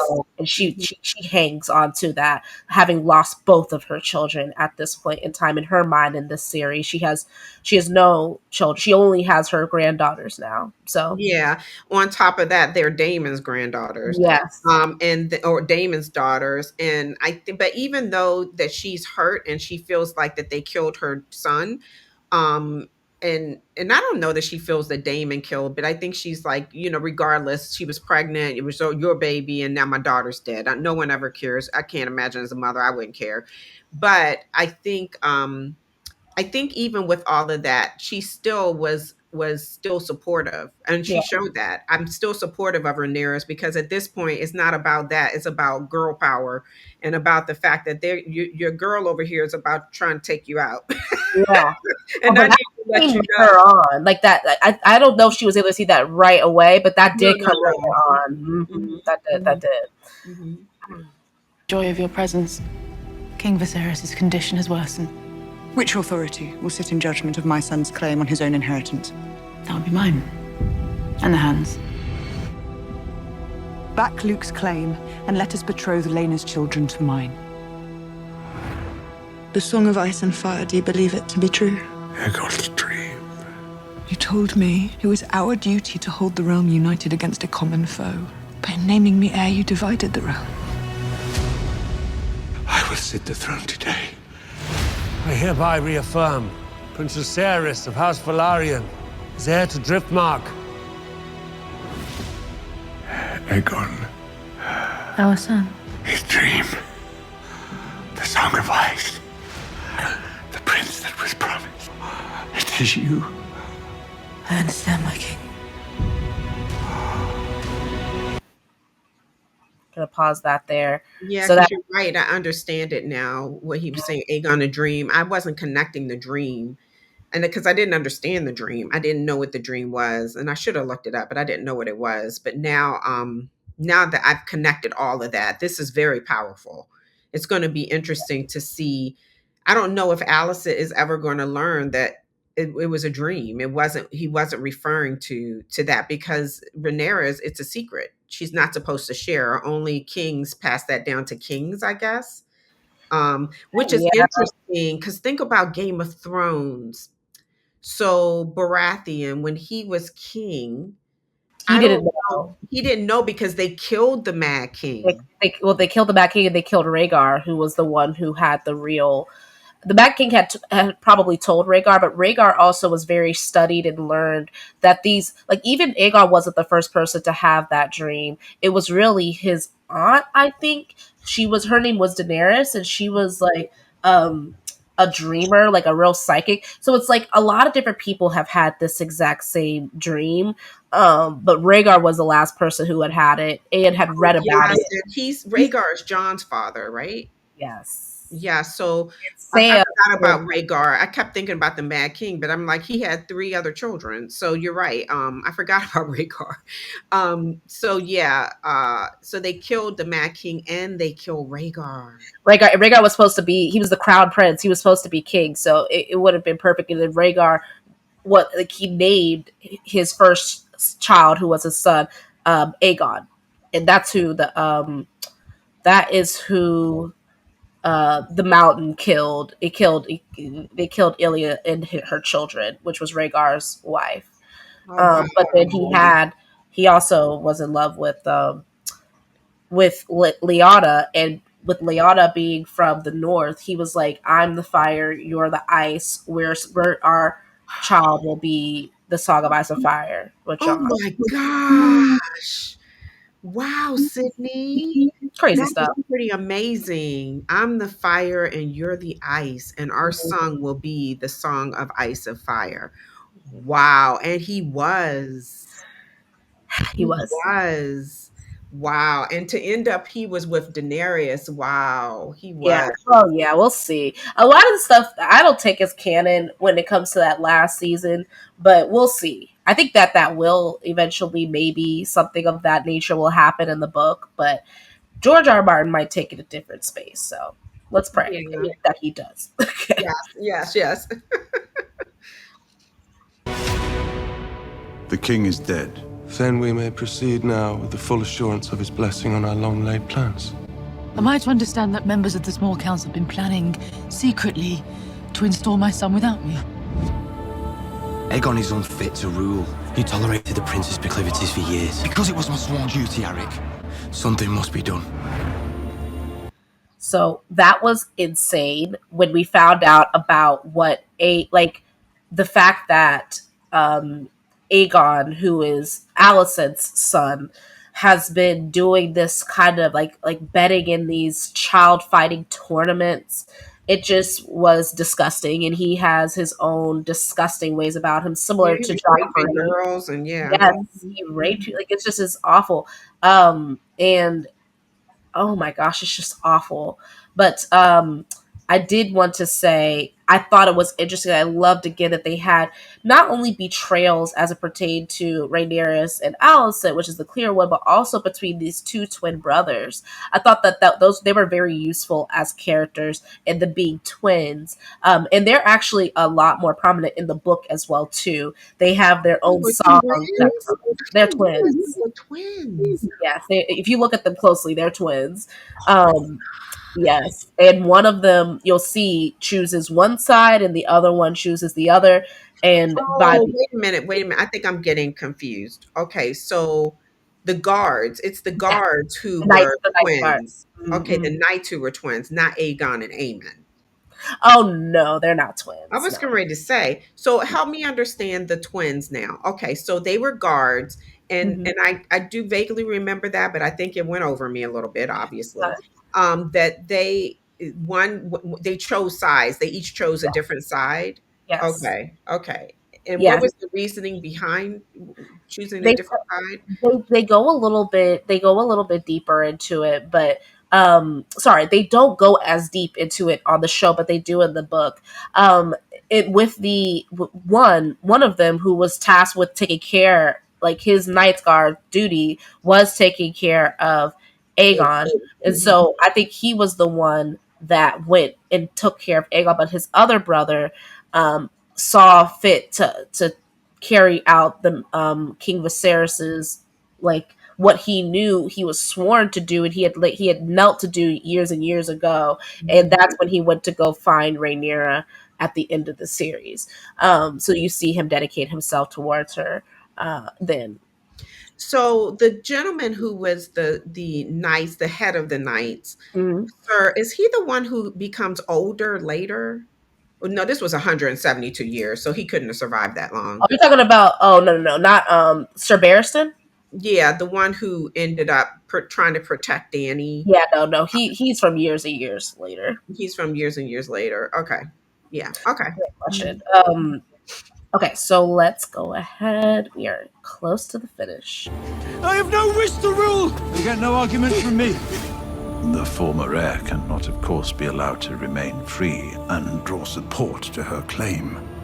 She and her family will be given the opportunity to publicly swear obeisance to the new king. She'll never bend the knee. Rhaenyra's heirs are none of yours. Your husband, even he has abandoned you. Gone these 6 long years to fight a desperate battle, leaving the Lady of Driftmark to chart her course alone. I came here to ask your support. All hail his grace, Lord of the Seven Kingdoms and Protector of the Realm!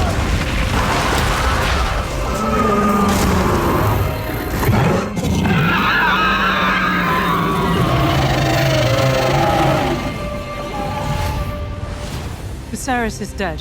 Aegon has been crowned as his successor. The Greens are coming for you, Rhaenyra, and for your children. Queen Rhaenyra Targaryen, first of her name, Lady of the Seven Kingdoms and Protector of the Realm. Okay, I wanted to pause there because that was one of the twin brothers, and he literally stole King Viserys's crown to make sure that he could go and deliver it to Rhaenyra, so that Yes. she could wear her father's crown, and that was also Jaehaerys's crown for her. So it's just interesting, even though Aegon is wearing Aegon the Conqueror's crown, Rhaenyra is wearing her father's crown. And yeah, we saw your favorite scene there with Yeah. Oh, when she Queen. comes up on Mele's me and she's like, "Hello," and I'm about to go tell your secret. Period. Period. Yeah, but I thought that scene was very interesting in showing that is the beginning. I felt like all of that happening was a transition for I was going to call her Danny, Rhaenyra's transition of her mind of, okay, wow, this is, I have to start taking on my dad's role. That's how I kind of looked at her whole mannerism changed, and she was a different person. It's like she really understood, I have to change, I have to be mature. So yeah. Oh yes, Hmm. yes, Hmm. she did, and they talk about that even in the behind the scene looks as well. Like it really did when she wore her father's crown, she became her father, and Hmm. hopefully in a way that is not so. I don't mean that in the way that she is going to make the exact same mistakes as him, because I don't think that she's as craven at all as he was.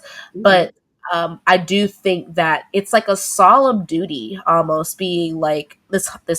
I think she looks at it as a solemn duty in the same way that he does when it comes to being king or being queen. Like the decisions that you make really do matter now. You can't just. But it's. I do wish she would have taken some of that beforehand when she was making some of her decisions, but especially now. You mean it naturally comes. You just see this maturity in her throughout the entire series, and now she's fully, in a sense, matured. So there's still more to go, though, as far as maturity, her maturity lies. So King Aegon Targaryen is offering terms. No blood need be spilled. The realm can carry on in peace. Girl destroys everything she touches. That girl is holding the realm together at present. If war is first, stroke is to full, it will not be by my hand. You do not mean to act. We must first secure the support of Winterfell, the Eyrie, and Storm's End. Dragons can fly faster than ravens, and they're more convincing. You go as messengers. You must take no part in any fighting. I brought you a message from my mother, the Queen. My Lord Strong, I want you to put out your eye. No. Give me your eye, or I will take it, bastard!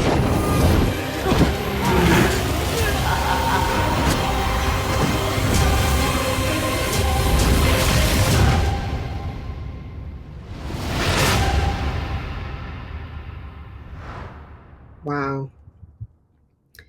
So yeah, I don't think Aemon meant to kill him, but I think he realized when he did it that he started something. You could see that on his face, like, oh snap. I really just did something. I'm getting ready to get in trouble. Because that's what causes the war. I think that you can see it on her face when she finds out. She's like, okay, now it's alpha blood. You killed my baby. You don't mess with a woman's children. So it's because somebody messed with my babies and it's on. oh It's like yeah, you getting ready to take everybody down, and you could care less who's in your way or what the consequences are. You hurt my child, so you yeah. can see where this is going. I know you know where it's going because you read the book, but because the book that you read was called The Song of Ice and Fire, right?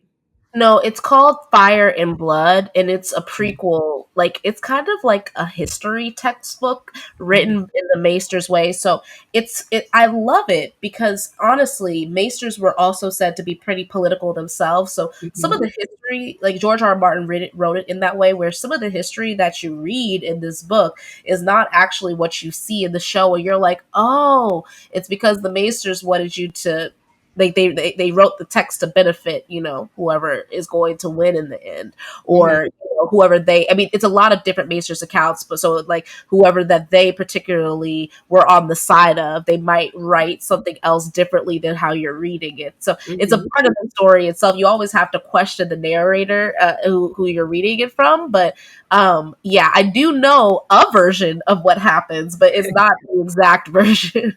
No, I got you. I got you.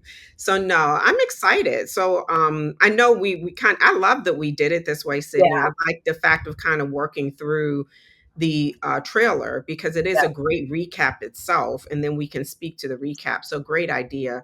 But how do you want to kind of summarize it all? Yeah. What I think that a great way for us to summarize it is through the themes that really pop up. So let's first talk about the prominent theme that we. Well, before we even talk about that, I did want to give one last thought to the trailer.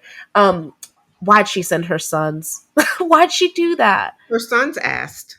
The I know. oldest said, "Let us do it," the dragon riders. And I also think because if you think about it at that age, think about what she said. You are 4 years in 4 and 10 or something, however they Yeah. say it. She was 14 years old, and that's the age the oldest was then. Mhm. And she was riding that dragon way before Yeah. she was a little kid.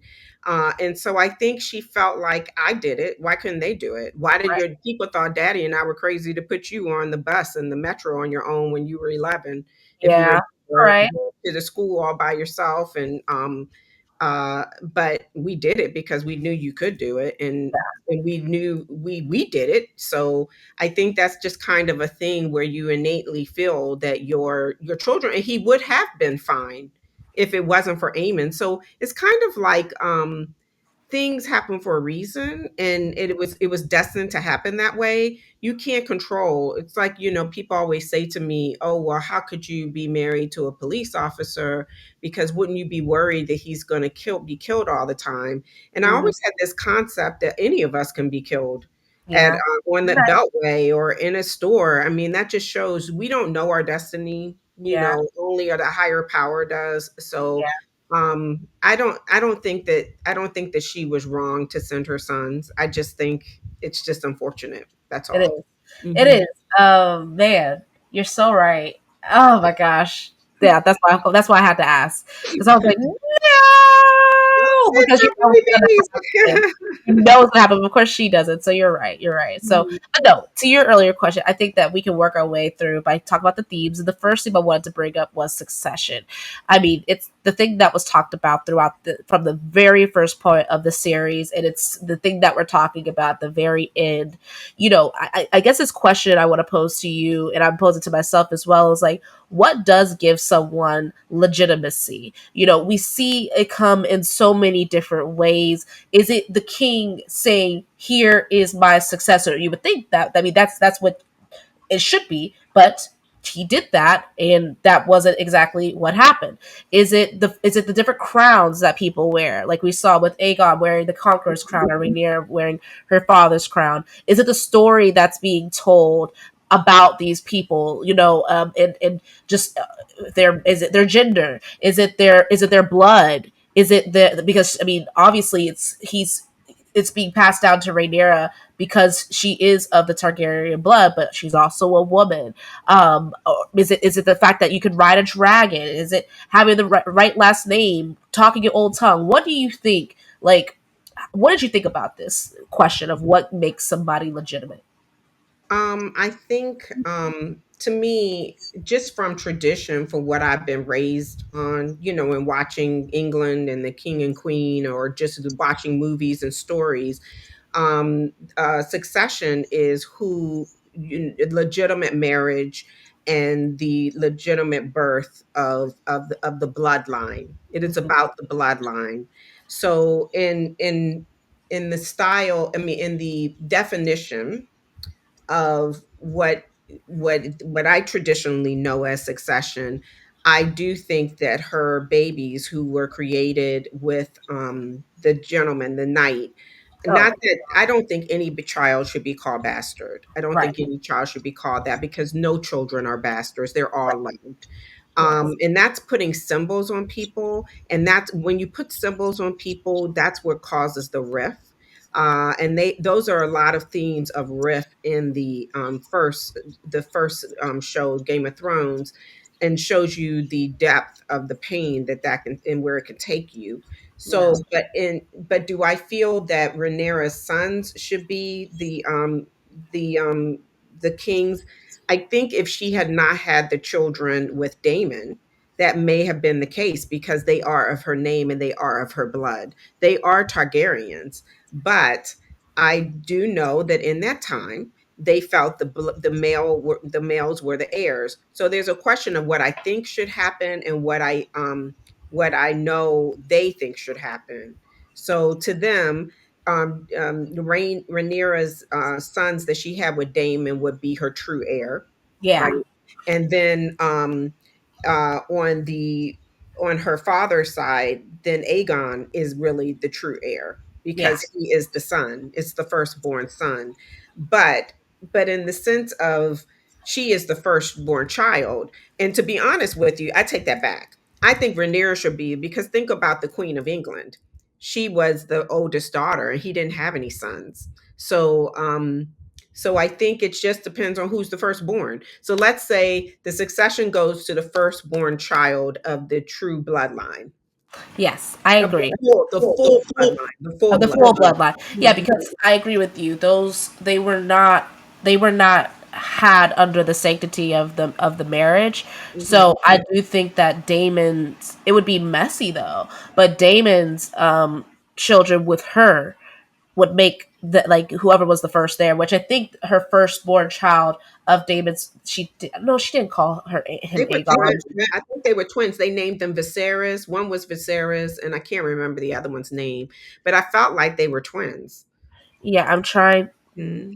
be we gotta be the so Aegon, it was Aegon, and Viserys. So Aegon, a son of Daemon and Rhaenyra, who will grow up to be, we'll see about that, and then a son of Daemon and Rhaenyra Viserys. So, and then they had Oh yes, yeah.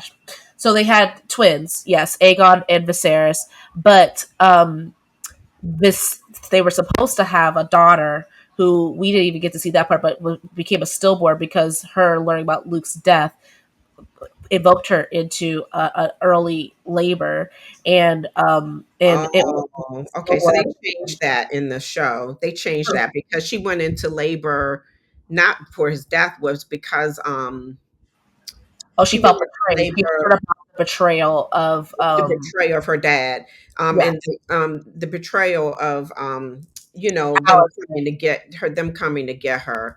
Yeah, you're But right. yeah, that's what caused her. But if it was in the book, it probably was different in the No, book. no, no, no. Sorry, no. You were. What I was just talking about was me trying to reenact what was happening in the show. But that stillborn death, not for Luke, but because of the betrayal of Aegon being crowned, that was supposed to be her daughter, her only daughter, her first daughter, and they took that from her. She feels, and her name was supposed to be Visenya, who was the other sister wife to Aegon the Conqueror. She wanted to raise her as like kind of like Visenya too. Mhm. And it's interesting, just as a little fun fact. Damon, his sword, Dark Sister, is Visenya's sword that he carries. So, Wow. I think someone well, said something about that, his sword. I yeah, think they do. someone said something about it in the show. They There's do. a lot of symbolism with all the things that are handed down, I'm It is. finding And that's too. what I talk about the succession because there is like I feel like Mhm. it's a mixture. So we do talk about like yeah, they both have claim, but I Mhm. do think of course we want Rhaenyra to stand by the throne, but she did hurt that claim a lot with having so many quote unquote bastards. You know, it's just like man, but I do it is like it just I know she stays rooted in the fact where it's like, but I am what makes the claim worthy because I am the queen. But it's like, yeah, you are, but still, like this could have been. It could have still. What were we gonna say? But you know what? It just dawned on me. John was a bastard. I mean, So, yeah, he was he was the ice in the fire, right? So but it, he wasn't a bastard. they got married. Oh, they did get married. That's right. He wasn't a bastard. They got married. It appeared he was a bastard for Ned Yeah, because of the fact that he was protecting him. So exactly. yeah, yeah, you're right. He wasn't a bastard. He was a prince. So yeah, it's just but all of this, and that's Corliss made a great point. History doesn't remember bloodline. History remembers names, and it's like I think that, like you said, the things that are passed down. Yes, it's important, like what happens under the sanctity of marriage and what the king has to say. But Hmm. ultimately, what matters at the end of the day is having allies. And it does not seem that Rhaenyra's camp, which is House Black of Targaryens versus House Green. It does not look like the black side is. It has a whole bunch of allies. They don't really have any allies, and what Aemon was even there to do, which was so smart, when he was at the Baratheons trying to get Jaehaerys or Jacaerys to take out his eye. He was offering a marriage pact, and Jacaerys was not able to offer that same marriage pact because he was already freaking married because Rhaenyra had to clean up another mess that her father had left her, which was making their hold to the Valerians as strong as possible. Again, if we go back to her father's decisions, if he had married Lena, they would have had Valerians on lock, and They then would have. any of their future children would have been able to marry into other houses. But they got so locked down with um, Rhaenyra marrying Laenor, and then now having to marry her children, her bastard children, to Lena's children. It's like to further legitimize, to further. It's like you're wasting all of your political pieces, and now since all that mess wasn't happening on Allison's side, the Green side, and she already did marry two of her children together, but like because she wanted to make sure her daughter became queen, which I thought was still smart. But now she like Aemon is there to be another political piece for marriage, and that's why the Baratheons wound up going because of course everybody's going to want to marry into power, so not just give up their strong men for nothing. It's Hmm. just it's all very interesting, and I think it all has to do with allies. Yeah, absolutely, absolutely. Yeah. So yeah. That was one theme. The next theme here, we kind of talked about what was destiny. And we did talk a little bit about this, but any other thoughts towards like how destiny works, as far as that we have not covered for the show. Um, no, I think we covered a lot of it through the recap. So no, Okay, I think we're good. good there. And Hmm. then let's talk about betrayal. I mean, we see betrayal is a really big theme here. We saw that Danny Allison lied about interactions with Rhaenyra's dad, not Danny. And then we see Rhaenyra lie about sex and sanctity, getting Allison's father fired. That the betrayals back and forth throughout the whole series. Any thoughts about like betrayal that we haven't mentioned yet? Um, no, I guess I kind of look at it as I don't even know. I don't know if I can put betrayal as a title to it.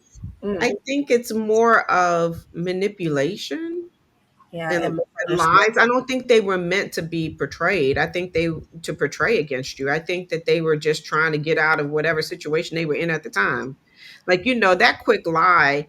I don't think Rhaenyra's wanted to betray Allison. She was just like, "Oh, I can't get caught." Because if that happens, I'm just basically killing myself because I'm basically saying that I went outside the marriage sanctum and I'm a whore. yeah, So and I've soiled myself, so I can't be married off. So why was she even? I mean, that was just protection. So yeah, I think we just have to really think through what is betrayal. yeah. Betrayal to me is Hightower. Mm, Hightower portrayed. Betrayal to me is him trying to take the crown to begin with. yeah, He played on his friendship with someone and the trust of someone. That's betrayal. yeah. Betrayal is Hightower to his daughter. That was Oh betrayal. gosh, He pimped her out. terrible father. Terrible father. Betrayal to me is is how Viserys chose that baby over his wife. Mm, That's betrayal. I mean, I think I don't look at everything that has happened, the lies, as every single one of them being portrayals, my Yeah, opinion. that's Hmm. fair. Hmm. Um, I love that take. I guess another theme that and you kind of introduced into this is, of course, the childbirth, labor being associated with war. I Hmm. loved how they weaved that in with Emma's labor, and um, it wasn't war, but it was a tourney that was going on, and somebody was dying, and she also was as well too. And then there was also just the mixture of it when it came to Rhaenyra and all of her labor and it being just this our war is in the birth room is what I think her mother said, something of that nature. And Hmm. I definitely think that they took that and that was a big through line throughout the show. What did you think of any other thoughts that we haven't mentioned about childbirth or labor?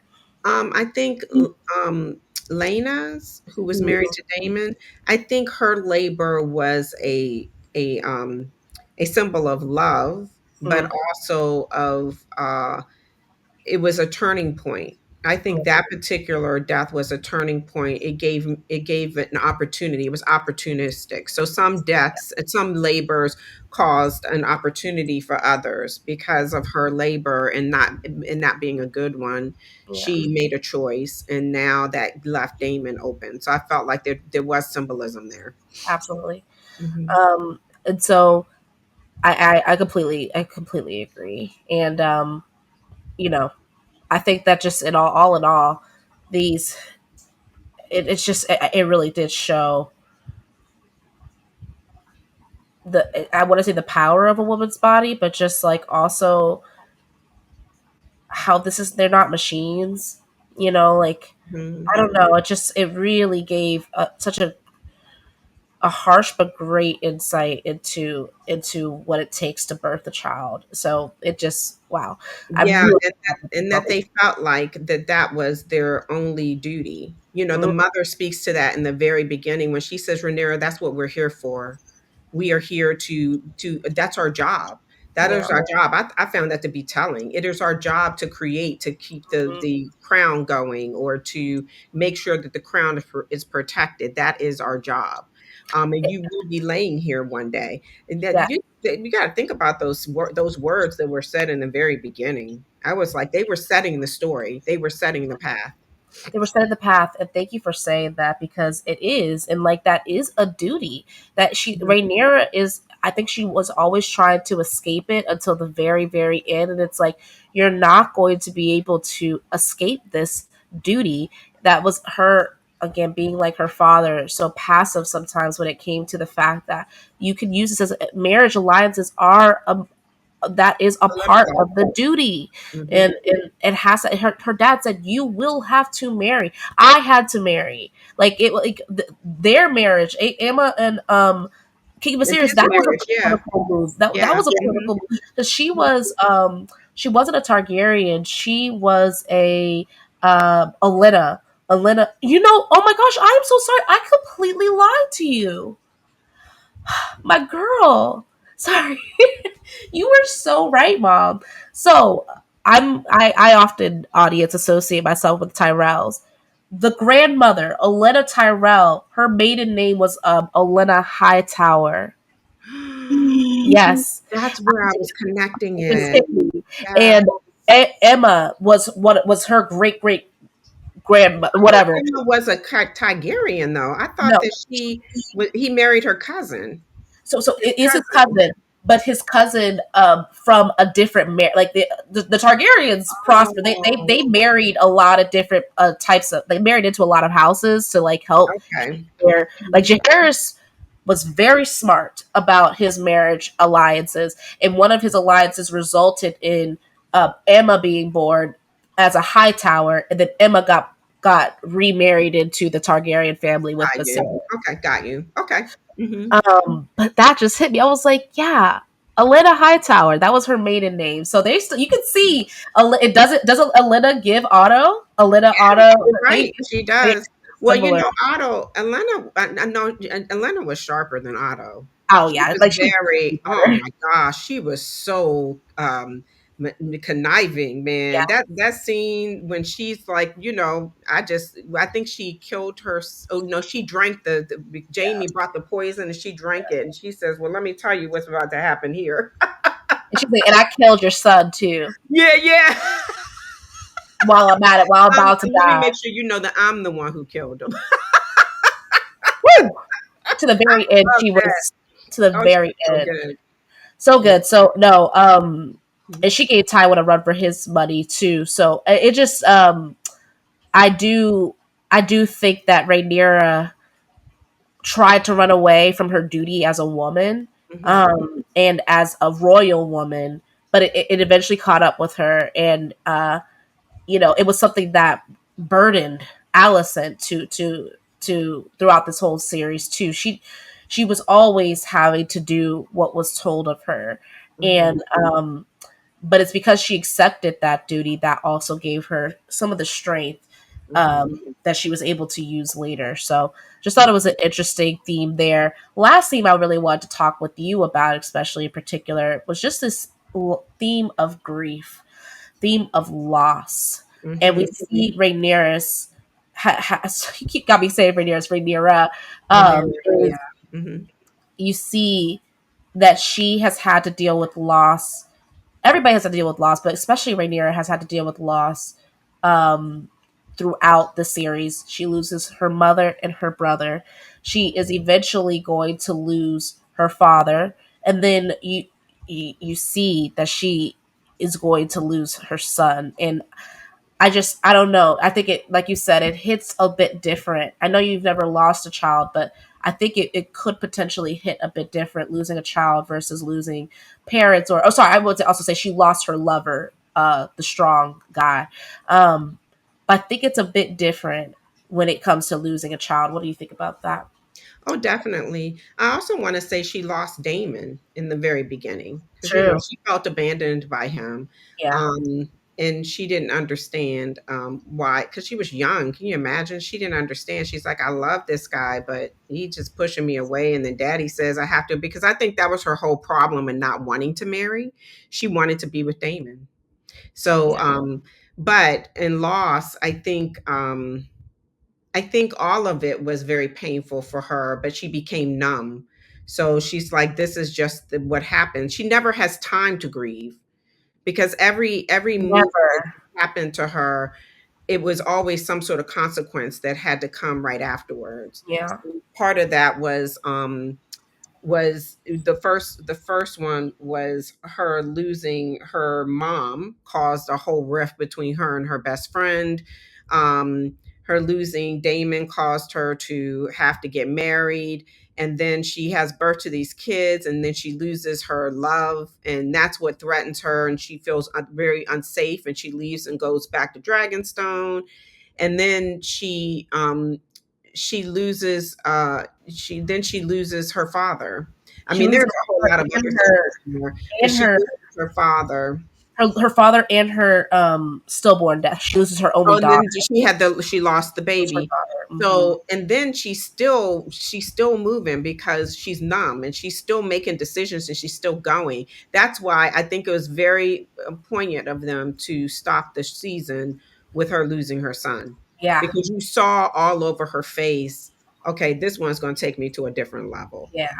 because It's now no you longer mess with my no. babies. Yeah. And that, because it is a difference. It is Yeah. a different from death from anybody else. But when you've given birth, it's also a symbol of giving birth to someone and giving life to someone. And then you took their life away. It's going to be interesting to see how this plays out. And I know that that is what starts the dance of the dragons, but Yeah. I just know it's just death. It's just going to be death, more death, and more death. So it's going to be, how is the death going to happen? Yeah. When you said that again, it just that's what incredible cinematography. That scene where you see that bigger dragon just going over because he's riding Vagar. Aemon is riding the biggest, baddest dragon out there. Is it just is Vagar? That's the name of his dragon? Because I Aemon's dragon, Okay. yes.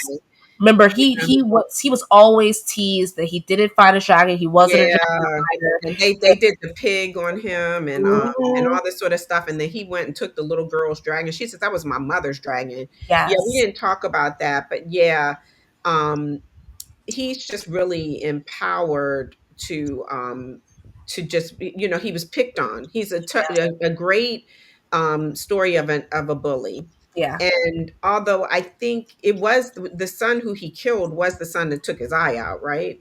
I It's think a so. younger son. He was I the think younger so. son, and at the time, Mhm. but I think it was his way of Amon. All that anger comes from being bullied. They Oh, bullied. He was yeah. bullied by his brother. He was bullied by them, Oh, by yeah. Rhaenyra's kids, and yeah, he was bullied, and so he's now a mouth for blood, and he doesn't care. Although there are consequences behind So decisions many. and things, because now he's the bully, so it doesn't pay to act the way you were treated. Oh, yeah. So And there's yeah, political consequences that are going to come from that too, which is what I think he's scared about because his mother didn't tell him to go there to kill him. His mother told him to go there to make a marriage pact because that's her way of power.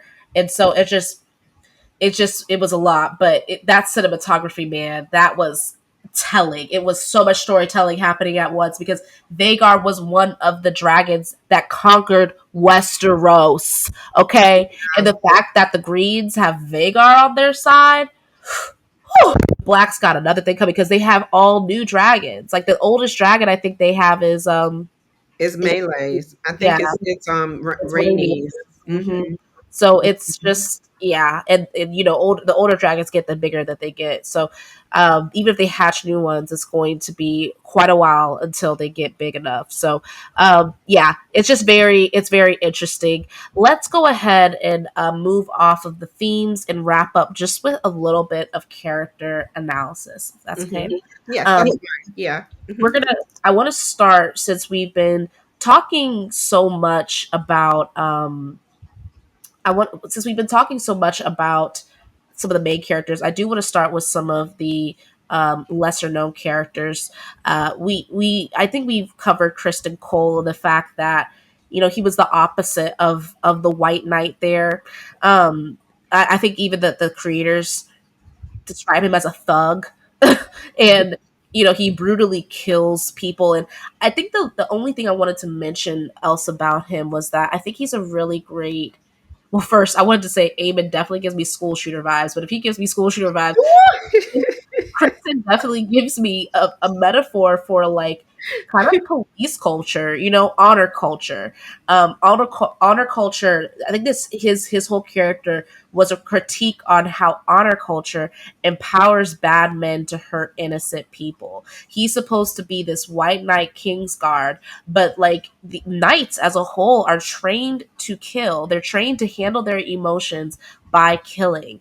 And even though they're supposed to have this kind of duty about them and this sort of sanctity and purity of soul, Kristen, like that just wasn't him. And I think that Mhm. he signified, I mean, there's other knights that are way better as far as morals go, but I do think that it was interesting that he kind of was a signifier that not always are the people that are supposed to be like, protecting,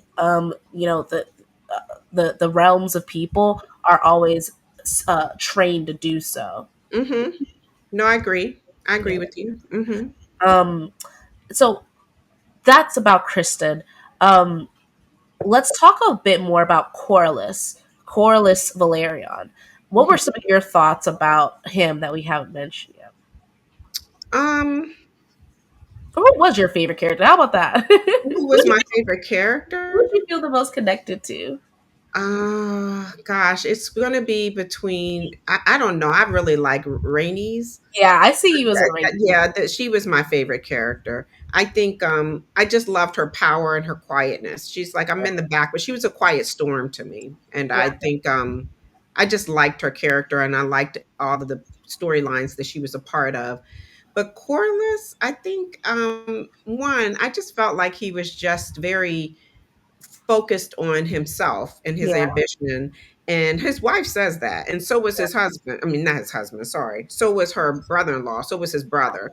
And there are consequences behind that. And I Mhm. think consequences of him being that way and just be so focused on ambition and the political game caused a small rift between him and his wife because she felt abandoned when he left her to go to the war. But it also, you could just see how the men, it's interesting that they were black men because black men there are a lot of black men who are that way, very powerful. They're showing very manly and, "Her, I'm here and you must see me. I'm in the room." And Very so ambitious. I kind of looked at him that way. Hmm.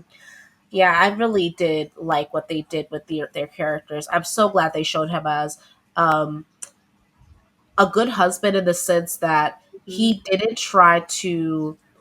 He definitely married Rhaenys for political gain because Mhm. he thought that she was going to be made queen. Mhm. But I think that he really respected her, Oh, um, yes. and Yes. always worked together. They were always working together, even if they disagreed with each other.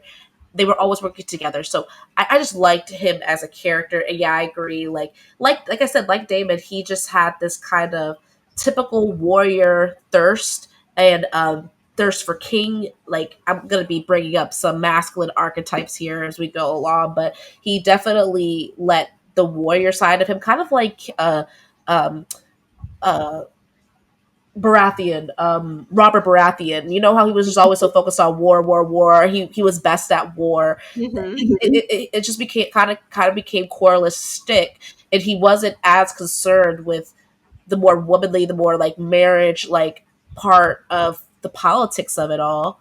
Um, as much as he wasn't concerned about building alliances outside of war. If that's what I'm trying to say. I Um, don't agree. I don't agree. I okay. think he was very aware of building alliances through marriage. He wanted to marry his daughter off to Viserys. Yeah. He was very strategic about him with his son. He was connecting. Yeah. But I think Right. where he says that line to Damon where he's like, "We can do that all day, but the only way that we can get power is to fight." And Yeah. so that's why I think they focused on war so much because it's like you can only do so much with that and you don't have the control. He's like, Yeah. we don't have the bloodline. We if we want to be the lead of the realm or the head of the realm, we have to fight it. Like Baratheon, like you said, he went and stole it. Not stole it, but it wasn't because of any bloodline. It No. was because he's like, I'm coming, I'm take you all down. It's a coup. And so Yes. I just think that's how he felt. That was his mindset. That Yeah. ultimately was the only way that they would be able to make it. You're right. Mhm. You're so right. So that's Corliss. I feel like any other thoughts about Rhaenys? I feel like we've spoken a lot about I her, think but we've spoken a lot on all the characters. yeah, that's fair. I think the Yeah, only thing that I hadn't said was just about Damon and how he just wasn't the best father at all. I mean, he wasn't really there to grieve, help his daughters grieve um, their mother's death, and he just teaches. I could see that Rhaenys's older son is being influenced to be more violent because of Damon as well. And that's going to continue to be festered and built upon.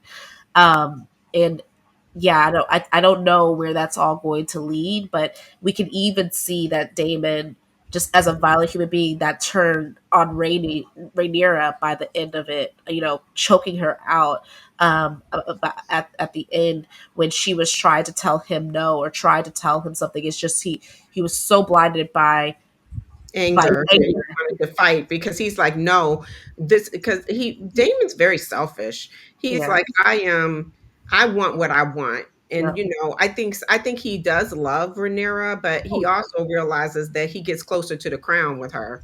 Oh yeah. And Oh my now that they've taken that away from her, he's focused more on the fact that they took the crown away from her more so than her about children. the actual meaning behind it all, about the betrayal and all of that. He could care less. He's like, I just want to take my dragons and go burn the whole place down. And think about it, that's how Danny was too in the Game of Thrones. It's like that. What they I know that's not how you thought it was supposed to happen because of the book, but that's what she was. She came and it's funny that he's Damon. It's like who was she named after? Daenerys, you know. She was named after Daenerys the Dreamer, the one I was just Okay, talking got you. So about. I just think he doesn't think. He's just ignorant in my mind. Well, I mean, And he does give in this. You're right. Danny could end up that way. There seems to be when it comes with the Targaryens, like this sickness that can sometimes come over them, like the mad sickness of like just going kind of crazy. We hear it with Mad King Aerys that he yeah, wasn't always that way, but he turns into that. Daemon has been this way. We see that with Viserys, Daenerys's brother. He was kind of crazy, and then Danny eventually gets that way as well. So yeah, it's definitely precedent for it as well. And yeah. And then one of the sisters, Aegon and Aemon's sister, she's a little off. I oh mean, yeah, she is. But she's not crazy. She's like she's on the spectrum a bit. I think that um she's very interesting, but she's also prophetic a bit as well. She has her own sort of dreams, and she whispers things. She's also somebody to pay attention to on a rewatch because she does whisper different things that do wind up happening later she on. does. I Yeah, do. I recognize that. You're absolutely right. She does do that. yes. And I think that you're right. I think she can be. I can see her having an effect in the next season. Uh and I don't think that she's mad or crazy. I just think she doesn't have time for the nonsense. She's Yeah, just kind of sitting back. Okay, y'all gonna do what you're gonna do, and yeah. I'm just gonna sit here because all of y'all are crazy. Y'all, Everybody. I'm the crazy one. You all are the crazy ones. Mhm. Exactly. And I also just wanted to mention before we get into next season previews, or not previews, but just uh What we think we is think gonna is going to happen. happen. Just Mhm. the juxtaposition of Rhaenyra and Alicent as well in a lot of different ways. We've already talked about how Alicent is more barred by duty, and I do think that like she's trapped in that, and she just to me represents the burdens of a male dominated society, what that can Absolutely. Mhm. produce in a woman, and she's so repressed as a person, and it just comes out in bursts, and that I think because of that repression has made her not the best mother at all. I mean, the way Mhm. that she talks to her children is I could not imagine you talking to me that way. You definitely take more of how Rhaenyra or how Viserys was trying to raise their children, especially Rhaenyra, and it was through love. It was through trying to build a character and culture Mhm. versus Mhm. Allison saw all of her children as political pieces because that's how that she was treated by her father. I Yes. just thought that that juxtaposition was very interesting because she seems you would think that she would be the better mother, but because she has the sanctity of the seven and of the church and of queen and of mother of the king, but she really is not the best. But what are your thoughts? No, she isn't. She placates them. She lets them do whatever they want. She talks about things that they shouldn't be aware of. You know, that's how they knew about the kids being bastards. She put all that in their heads. Oh my gosh, yes. And they wouldn't even be paying attention to that if she hadn't said anything, you know? So I just think I think that she's not a good mother, just like you say. Yeah. Yeah. Well, that does bring us to just what do you think's gonna happen? What are your craziest theories, or what do you want to see happen? I know. Okay, so I know you want to see everybody go back to bed, but Yeah, I want to see everybody just survive this somehow, but I know there's going to be a lot of death. And I just think what's going to happen is I've watched, you know, you can't be a Game of Thrones fan and not know that everybody's going to die. You know, everybody's going to die, and I'm more curious about who's going to survive. yeah, Somebody survives to be, because, you know, obviously the Targaryens live 172 years later to be on the throne, so I don't think that they lose their right on the throne, but it's like who survives though? How does that yeah. look? So that would On be what my line? thing.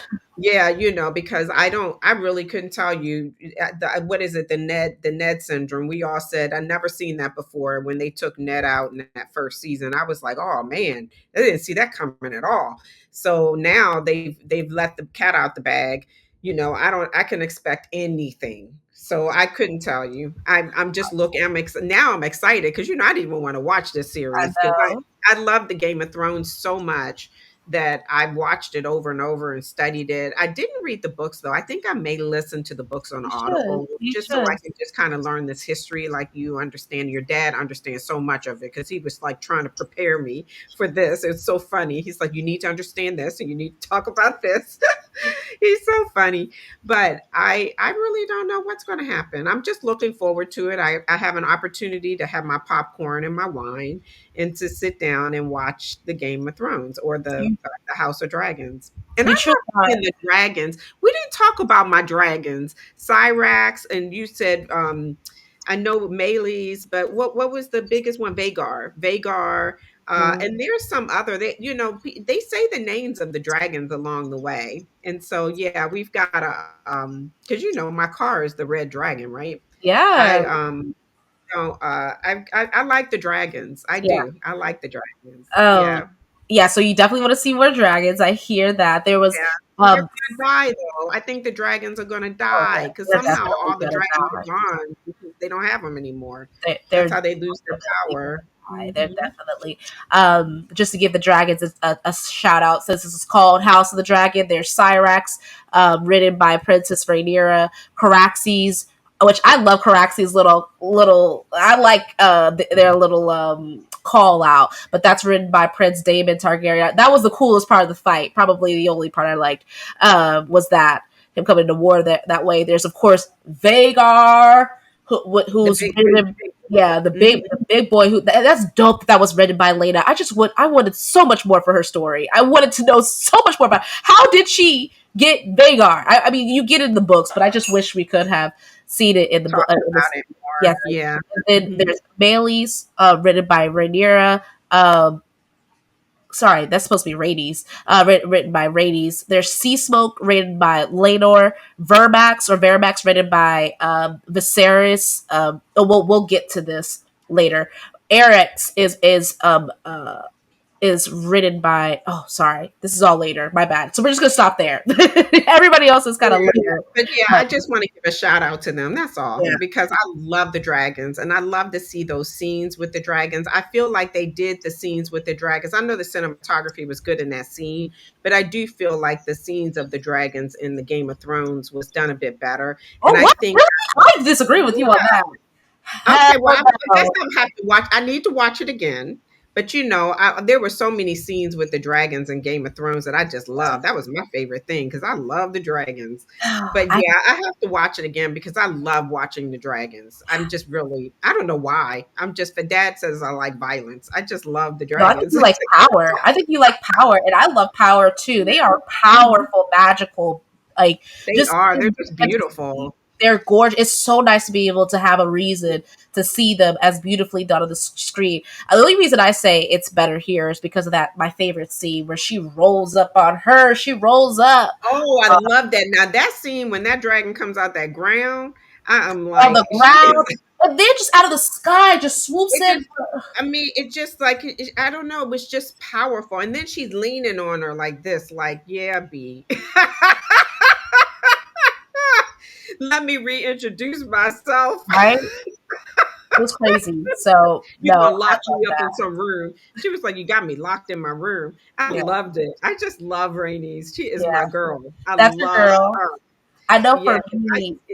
if What she do you? is killed, that's gonna make me sad. I'm gonna cry, but I feel like she's probably gonna die. Yeah. She might. Mhm. Um, Mhm. I didn't even say this, but I should have started with this. I only read Fire and Blood up until the Dance of the Dragons because I didn't want to be spoiled for House of the Dragon. So I genuinely don't know which side Well, so really you really wins. don't know. Okay. So, Okay. but I do know a lot of all the prehistory stuff. So, Got um, you. Okay. So we uh, shall see. You'll be we shall surprised. So what see. are your thoughts? Mhm. Well, what I forgot to mention, I feel like I'm all over the place. So I forgot to mention, I definitely do like Rhaenyra as a character. I feel like I feel very connected to her as Well, a that's kind of character. cool because Rainey's is more like a mother, and Yeah, Rhaenyra is like a young. go get her. Yes. You're my flower child. So Yeah. yeah, she's like, I'm gonna go do what I'm gonna go do. So She yeah. is. Hmm. She really is, but she can get bitten in her little butt afterwards. Yeah, Got it. sometimes.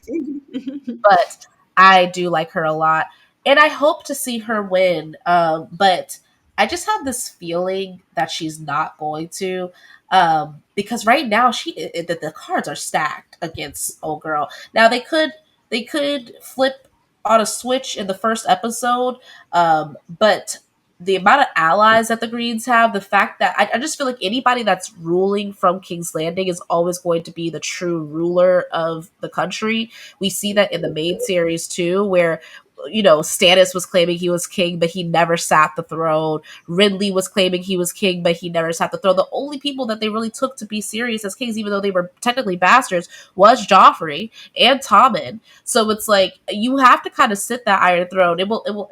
I don't see a way where Rhaenyra is going to be sitting the Iron Throne in a fast enough way for the realm to believe that she is truly the queen. So I don't know. We'll have to see. Yeah, we'll have to see. But yeah, I don't know. Rhaenyra's pretty. She's a pretty. Uh, well, I can only think of badass. She's pretty Yes, like she is. she's just a bad girl, man. And I just think Love she's her. getting ready to come in. It's not, I'm telling you, you lose a child. I can't imagine. I've never lost a child, and I hope I never do. But I do know that my love for my children, that I can just see her wrath. You can see that in her face when she turns around. She is like, I'm getting ready to go take someone out. And when you're in that mindset, it's on. And so Alice said she better watch out because she's going to pay the price for Eamon's decision. Oh my god. Um, and Yes. and Rhaenyra is not even going to know it wasn't Allison because she's already in her mind's going to think that she did that to my child. How dare her? Oh my So god. it's going to be interesting to see. But we shall see. We We shall shall see. see. Well, Mhm. yeah. Thanks for sticking it out, Mom. I Yeah, know that. thank you for inviting me. Mhm. Yeah, a long nerded out recap of House of the Dragon season one. We'll have to get back together again, maybe with a few friends. Yes, For yes. season two. But for everybody who's still here, who's still watching, please don't forget to like, comment, subscribe. It helps so much. Thank you so much for watching to the end. It really does help with the algorithms and everything like that. But we hope to see you soon. Tell us who your favorite characters are in the series. And don't forget to check out some of the other videos on the channel. We do breakdowns from a personality perspective on a lot of different things. And we just cover a bunch of different fandoms as well. So if you want to see something new or you want to see anything else from the channel, please let us know. But any last thoughts, Mom? Ready to say bye?